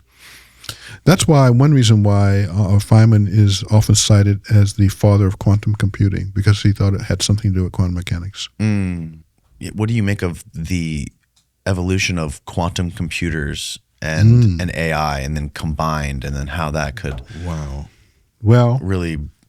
I can give you a perspective of someone who started in physics with a degree in 1977 and has been thinking about it since then. When I learned physics, there were many things that in quantum mechanics disturbed a lot of other people. They never disturbed me. I'll never forget I was in my second year at MIT, and I took a course in quantum mechanics. And a lot of my classmates were disturbed by trying to tie the physics that they learned from Newton to the physics of quantum mechanics. I was never so perturbed because I understood that neither of these things is actually reality. What they are is our best descriptions of reality. They're somehow embedded in what we are. And so but also there was an aspect of quantum mechanics that was mysterious, and it's still mysterious. It's what we sort of now call entanglement. We knew mathematically that these things were possible. They're also connected to another idea called the collapse of the wave function. And so we learned that these things were possible, but generally the attitude was, well, that's philosophy. We're never going to have to worry about that in our world. Well, that's not turned out to be true. We have to worry about it in this age of quantum computing, because essentially quantum computing works by a mechanism which is entanglement. And there's something called the Bell inequality. There are all kinds of results on this that prove that entanglement is a real thing. In fact, there's an experiment that was done by a Chinese researcher, Madam Wu, C.S. Wu, and one of her postdocs, where it looks like they were the first to actually experimentally show that this idea of entanglement shows up in physical systems. So I've watched this trajectory from saying, that's not something we have to worry about, to now people saying, well, we have quantum computers which, although they're not perfect replicators of quantum entanglement, because there's this thing, I can't remember the detail name, but there's this one aspect of quantum computers that we don't really have matching with the math, but they seem to be good enough. So my comment is that ideas that, in fact, let me say it this way. I remember reading as a graduate student about Wheeler's idea, it from bit. And I thought it was the craziest thing in the world. And I'm like, he's a respected scientist, but that's a bridge too far for me. So then 40 years later, through my own personal efforts, I find out in collaboration with my colleagues that error correction is in the equations. And so one of the things I've told people is that for me, this trajectory has been so amazing. I thought that Wheeler was crazy when I first read about this idea. But I've also now realized that if you study physics long enough, you too can become crazy. Because the deeper you get, the crazier you seem. That's happened to me. That's the problem. I've gone from this idea that I totally reject it to now I can't reject it because I can see it in the math that I worked out. Right. And that's undeniable. For people like me. Well, right. A mathematician. When you physicist. do the math and you crunch the numbers, there's no way of getting around we that. Can't get around. You can't misinterpret, right? We can't get around that stuff. No. Yeah, and that leads to, like the idea of consciousness. It does indeed lead to the idea of consciousness. Like can you build up to consciousness from protons and neutrons and electrons? And we haven't found a way to reconcile consciousness from matter. So if you include in the word build the actions of humans in this process, then I think the answer is yes, you can. Because having watched the progress of computer technology in my lifetime and interacting, as I said to Steve, I've been interacting a lot recently with some AIs, ChatGPT, and why can I never remember the other one? Google has Gemini. So these are my two friends. Right? I interact with them almost every day. And so having that experience of watching a world go from essentially computers are these big boxes that someone has in an air-conditioned room. The ENIAC. And when the first time I was exposed to a computer, it was with punch cards. That's how old I am. They used to have these cards, you punch the holes in it. Was von Neumann, the one von Neumann? The von Neumann machine. Yes, the von Neumann machine. And so having watched this evolution of computers from those days to now, my belief, let me say it this way, is that at some points, something indistinguishable from consciousness is likely to rise in computers. Now, this is beyond the Turing test. I don't know if you know what the Turing test is. Okay. Right. What I'm talking about is actually beyond the Turing test, because to me, that's kind of a mechanistic first level of consciousness, namely to be able to respond to inputs with reasonable outputs. In fact, from my experience with the recent AIs, they are inference machines. And what I mean that is they don't do calculations, but they infer from the data that you give them a result. So they're inference engines. Inference to me is not consciousness. Consciousness, at least from all of my life experience, consciousness has this element about it where the outputs exceed what the inputs are. Right. And that pluses the role of consciousness. And until I see that, claims of consciousness are not consistent with what I've we've all had aha moments where seems like something just comes to us, right? Yes. Where there's the sum of whatever that is way greater than the pieces all the inputs. Yes. And neuropsychologists have made statements that have imprinted themselves on my thinking about that. And one of them is to understand that each of us is actually kind of two computing systems. There is the conscious, and that's who's talking to you right now. But there's also the subconscious, which decides that I prefer green to red, right? There's no rational reason why that's true.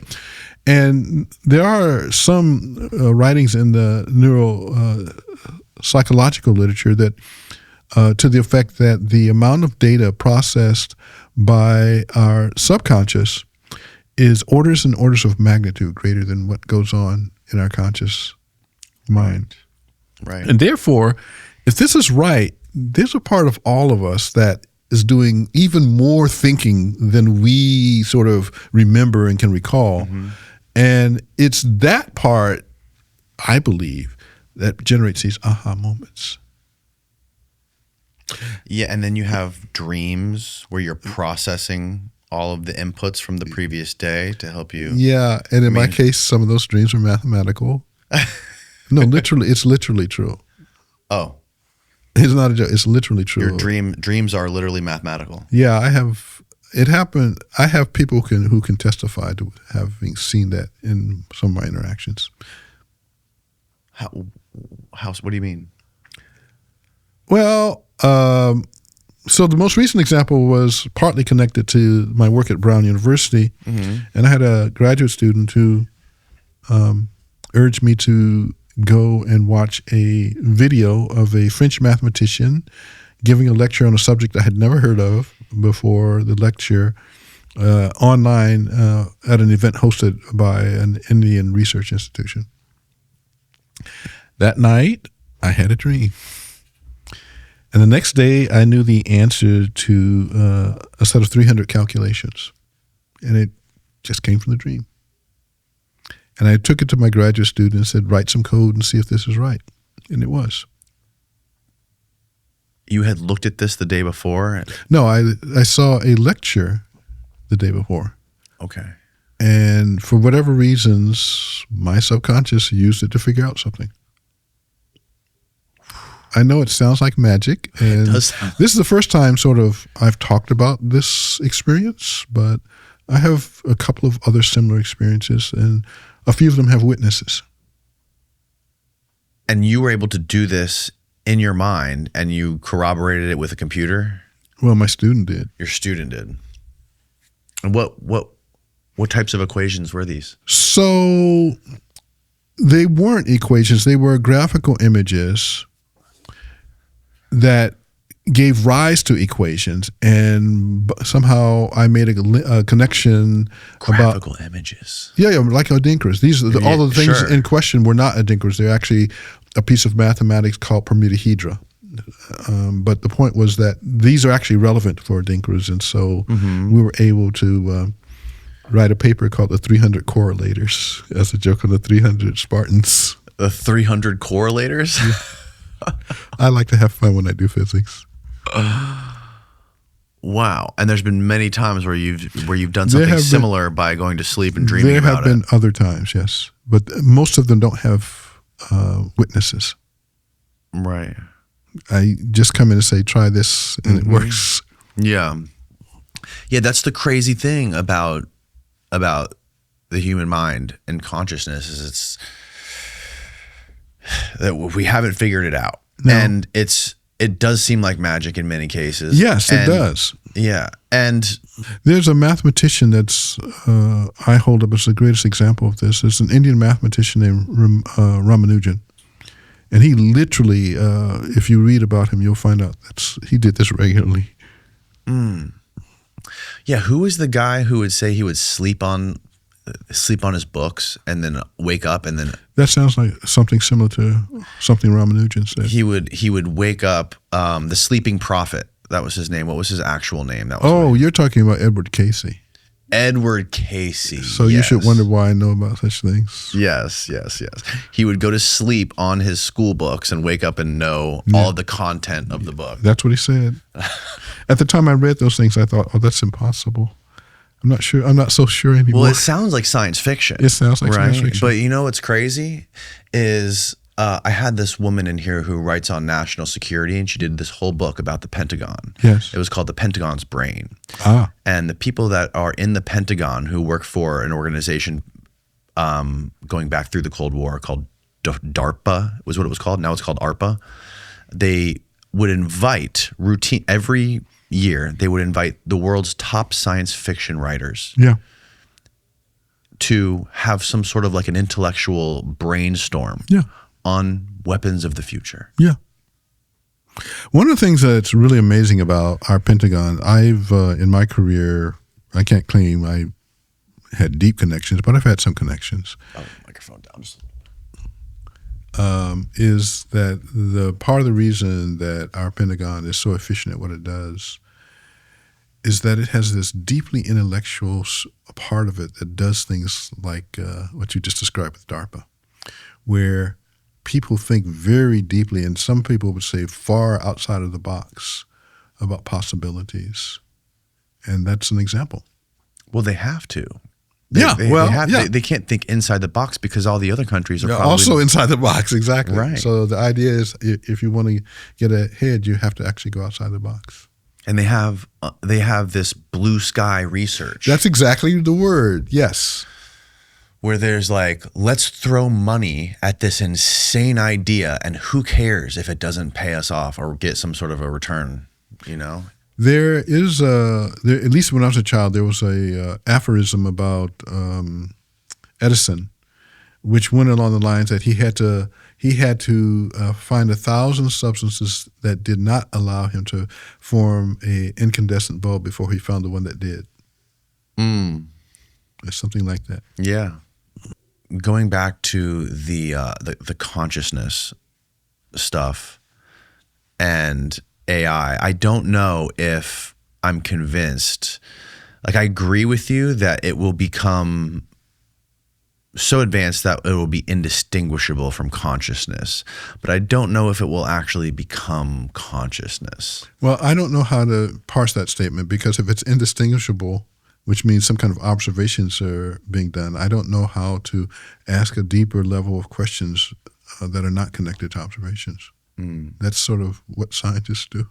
Sure. And sure. you can certainly ask those questions, but I don't know how to. Well, think about all the power it takes to power those AIs, and how many watts does the human brain run on again? It's like 5 watts. Something like that. Something like that. Yeah, it's nothing. Yeah, compared to what they're doing. And well, but part of the problem that you're talking about is this set of circumstances is tied up to the current evolution of AI. Namely, it's deep neural nets and large language models. Mm-hmm. There are other things that one could probably do. And who knows, since no one's actually figured out how to do the things, who knows how much more efficient they might be. Right, that the public might not be aware of. Not just the public, that anyone might not be aware of. This might be around a set of ideas that no one has conceived. And to tell you the truth, I'm not very well. How can I am not in quantum mechanics. The answer to a question can have 2 answers, and so I'm in that quantum mechanical state and thinking about consciousness in AI. Right. At the one hand, our current evolution of AI does not impress me. Right. Except that it does. And I don't know how to explain those 2 statements. I have, in my interactions with AIs, I've done some things, and again, Steve and I have talked about in the ride over. He and I both have done things where you. In fact, I recommend this to your audience. Go play with AI. Go get an account or get a free account and learn what these things are. Yeah. That would probably be the best defense we'll have against them. Against them? Yeah. Yeah, well, it's actually, I'm sorry, I shouldn't say against them, against our making stupid mistakes with them. Let me put it that way.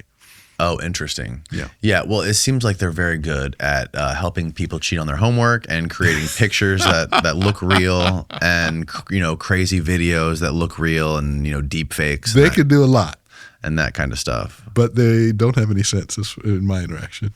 Right. Right. It doesn't seem like super intelligence by any stretch of the imagination. Not from my interaction. Right. Time travel. Not unless Einstein's wrong. Not unless Einstein's Until someone can find an error in his logic and equations, there's not going to be any time travel. You also won't have warp drives for the same reason. Can you expand that for? So the point is that the best piece of science that our species has ever produced is something called the G-2 experiments, where you try to measure the properties of the magnetic properties of electrons, because electrons also act like little magnets. This is a set of experiments that's been going on for over 50 years, and the answers that we get from calculation versus observation match to 1 part in a billion. There's nothing else in science that where you have this kind of measurement prediction agreement. In order to do this calculation, you have to use relativity.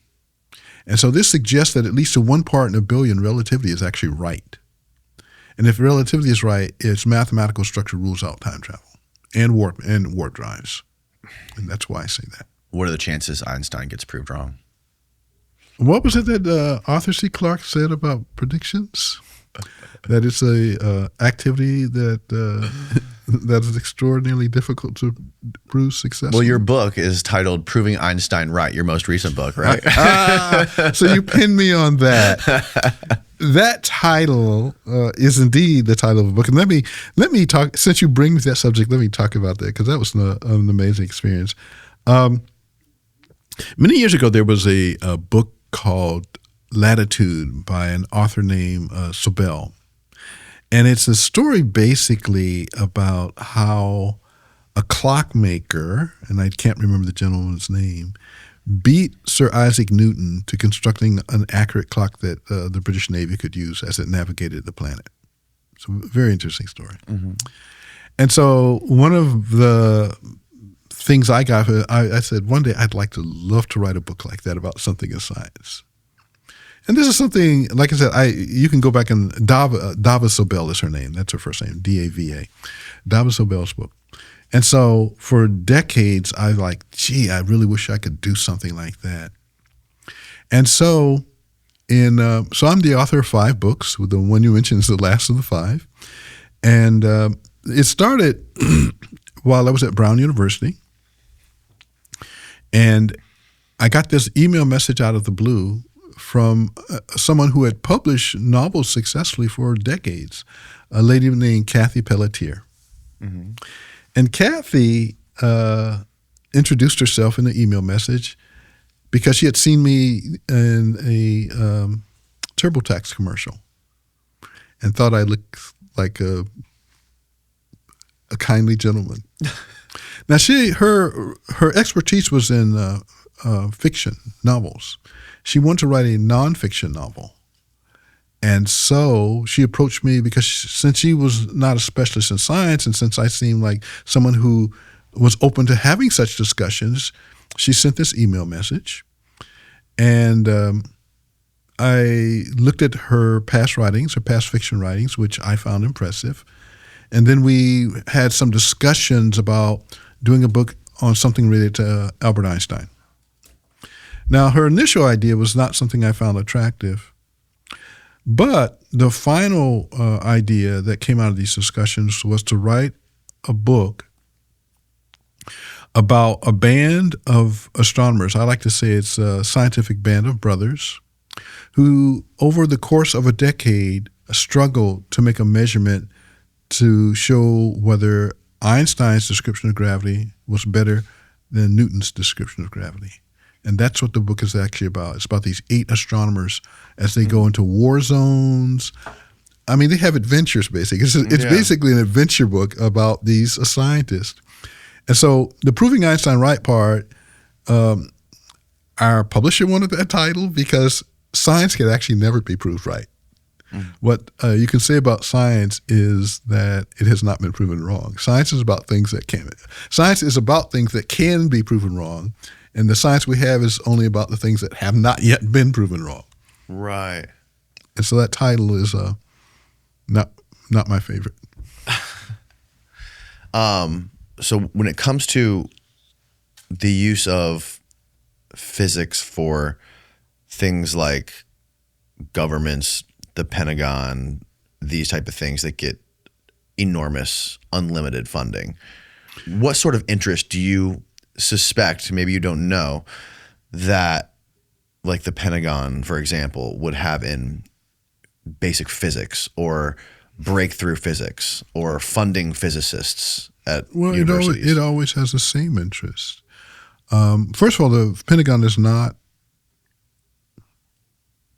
the evil empire, which is something that many people in this society seem to think.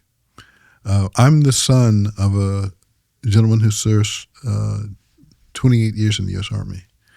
Part of my childhood took place on U.S. Army bases. So you can say that, well, gee, I was somehow programmed to have the thoughts that I have. But military culture in this country, up until recent times, is a very distinct culture that is deeply deliberative in a way that the general society is not.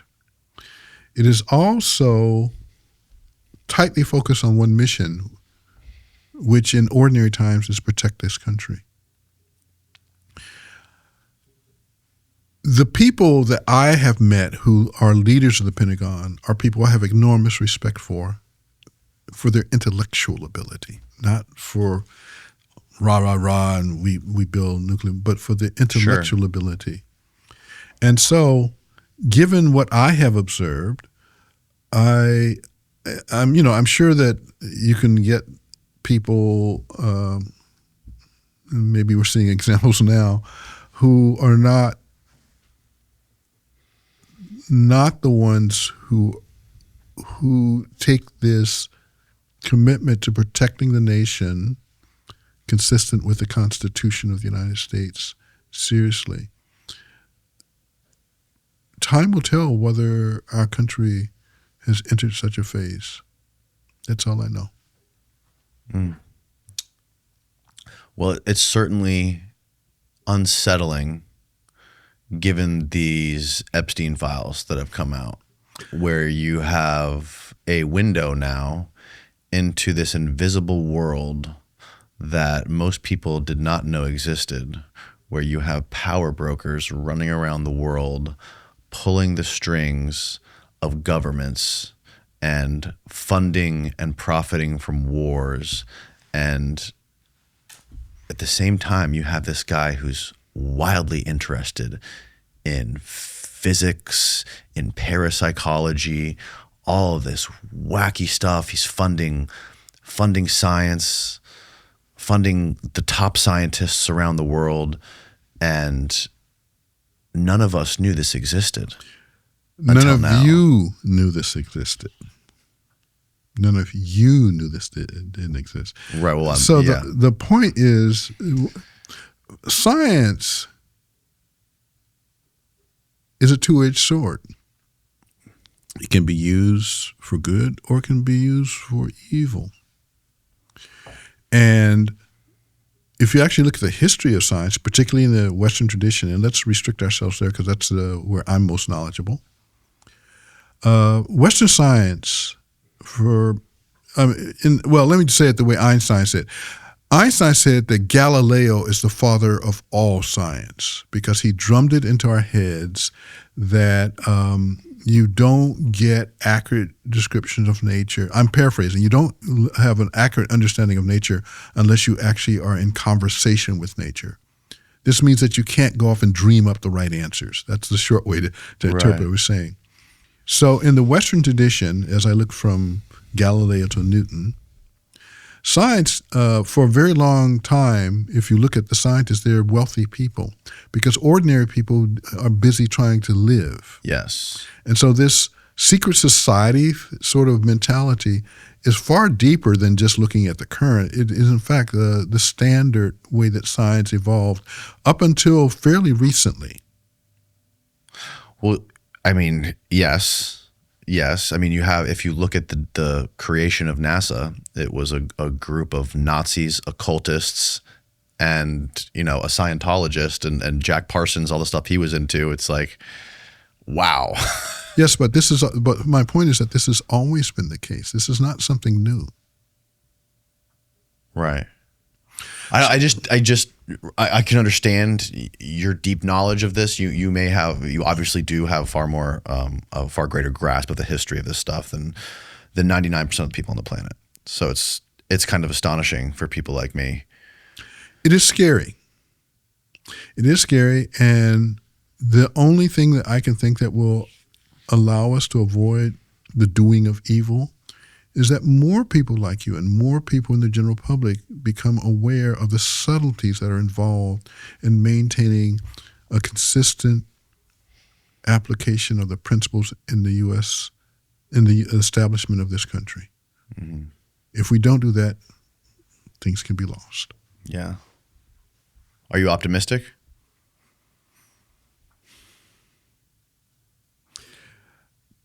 I was in England in fact, it was a year ago. I was in England. I was in London. I gave a series of talks. And a journalist from a journal named Physics World came to talk to me. And part of our discussion was actually on this subject. Mm-hmm. Am I optimistic? And what I told her two things. One, that Many times in my life, I have been described as a hopeless optimist. And what that means is that if you ask me, is there hope? I will say no. But then I will say, but if we don't have hope, there is no hope. Right. And the other thing is, as I look at my country, where it's not clear that people like me can exist in its future if certain forces take control. So I'm very mindful of that. And if the country survives, as I have come to know it over the course of my lifetime, it's going to take at least half a century to get back to this. But that's a big if. Half a century to get back.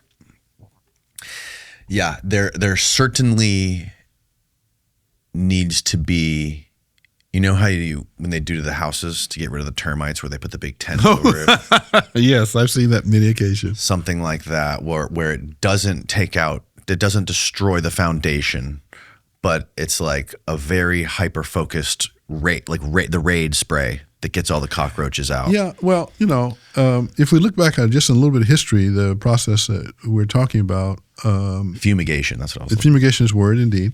But this process is something that we have seen in our world in the course of the last 100 years. The Second World War was an existential battle for the existence of traditional values that the West at least says that it has. And both the Nazis in Germany and the imperialists in Japan, were clearly a challenge to these principles. When they were defeated, however, and this is certainly well documented in both those societies, the West engaged what they call, in Nazi, was called denazification. And it was the fumigation that you're talking about. And so, yes, these things have happened before, and it will likely take something rather similar. Yeah, well, hopefully it doesn't take another country doing it to us. Hopefully we can do we'll it to ourselves. That's exactly right. Because I wouldn't trust anybody else. You don't want to do that at the bear at the end of a gun. No, and I don't want anybody else to do it either. Right. It is pretty crazy to think how, I don't know if you've ever been to Japan. I have. I've never been, but I've heard stories recently of people saying how insanely safe and clean the place is, and like how a 4-year-old could take a ride on the subway or on the train and you don't even have to think twice about it, not have to worry about any sort of crime. And it seems like our civilization is the opposite of that, and we're the ones that dropped 2 nukes on them. Yes.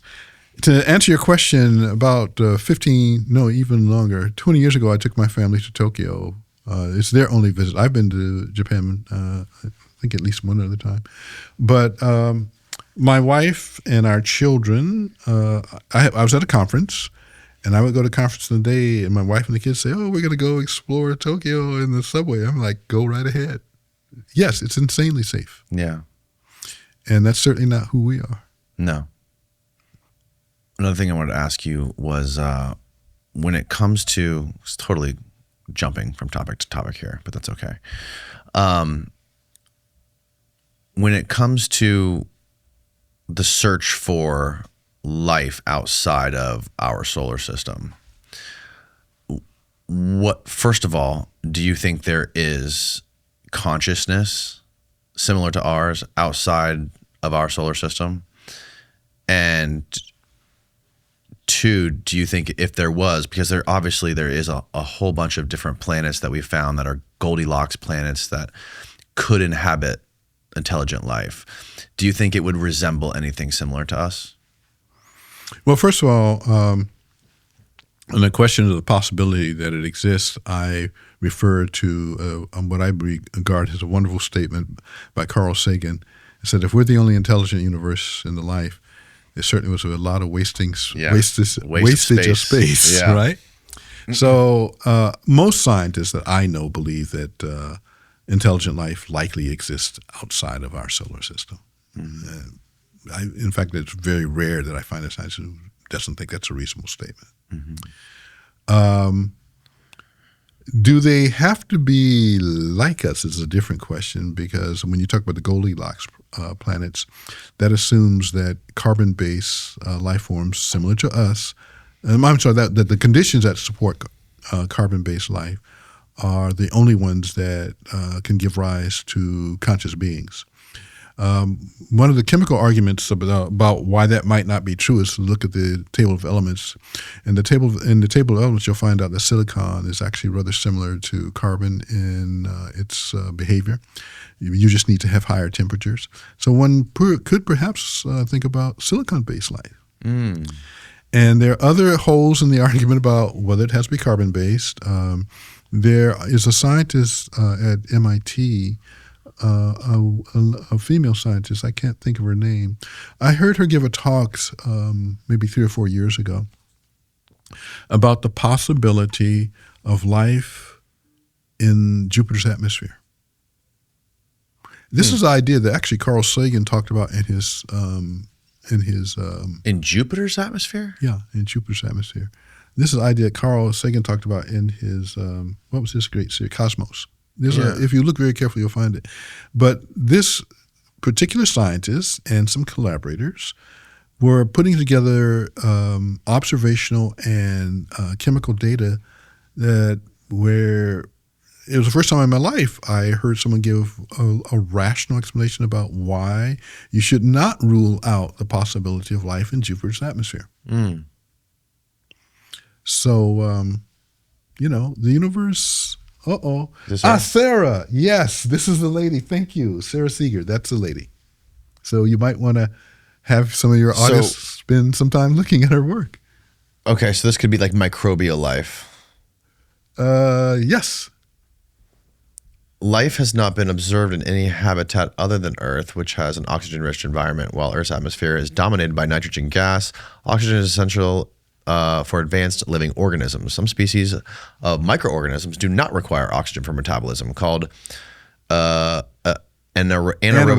organisms, such as methanogens, which rely on carbon dioxide while releasing methane. Yeah, let me stop you here and remind you that methanogens have been observed here on Earth in terms of the volcanic vents at the bottom of the ocean. Oh, yes. Interesting. So, given that our universe and Mother Nature are incredibly ingenious, I think it's kind of short-sighted to think that only carbon-based life forms exist. And what would evolution look like on these other Goldilocks? So if one of these Goldilocks planets was able to have similar conditions to Earth, it would not necessarily have the same gravity. Yeah, but you're again pushing me to an area where I don't feel confident giving answers. Right. I can talk about my suspicions, my intuitions, but they're no more valuable than yours. Mm-hmm. Sure. Well, thank you for doing this. This has been. No, thank you for the opportunity. Like I say, I don't do many of these things because a lot of people who do podcasts in particular have their own agenda and their own sort of spin because they're trying to satisfy what they think their audience wants. And I perceived you as the exception that would allow me to speak about what I think, as opposed to imposing any pre-existing kind of matrix that those thoughts had to adhere to. Well, I greatly enjoyed this and I learned a lot. So I appreciate you making the trip and doing it. Thank you. Where can folks find out more about your stuff and the books you've written? Oh boy, just put in just Google James. Yeah, just do James Gates and then put James Gates in quotes and then put some word after what you're interested in finding. And you'll find it. You'll find this a lot. Although I don't do a lot of stuff like this, there's a lot of stuff online about me. Yes, and you've been doing it for a long time. Lots of great documentaries, all kinds of good stuff. About 30 science documentaries. Yeah. And the last one, if you ask me if there's anything I want, let me talk about the last one. Yeah. The last one is is a documentary that was authorized by Stephen Hawking's family, and it's called "Hawking, Can You Hear Me?" Oh, yes. You know this? Yes. So you showed it to me before, and I watched it. Yeah. And so I was very, very pleased to be asked to be part of that by the family, because I actually met Stephen's daughter on more than one occasion. She's the person who reached out. And the thing to me that was so interesting about that particular one was it sort of lifted this veil of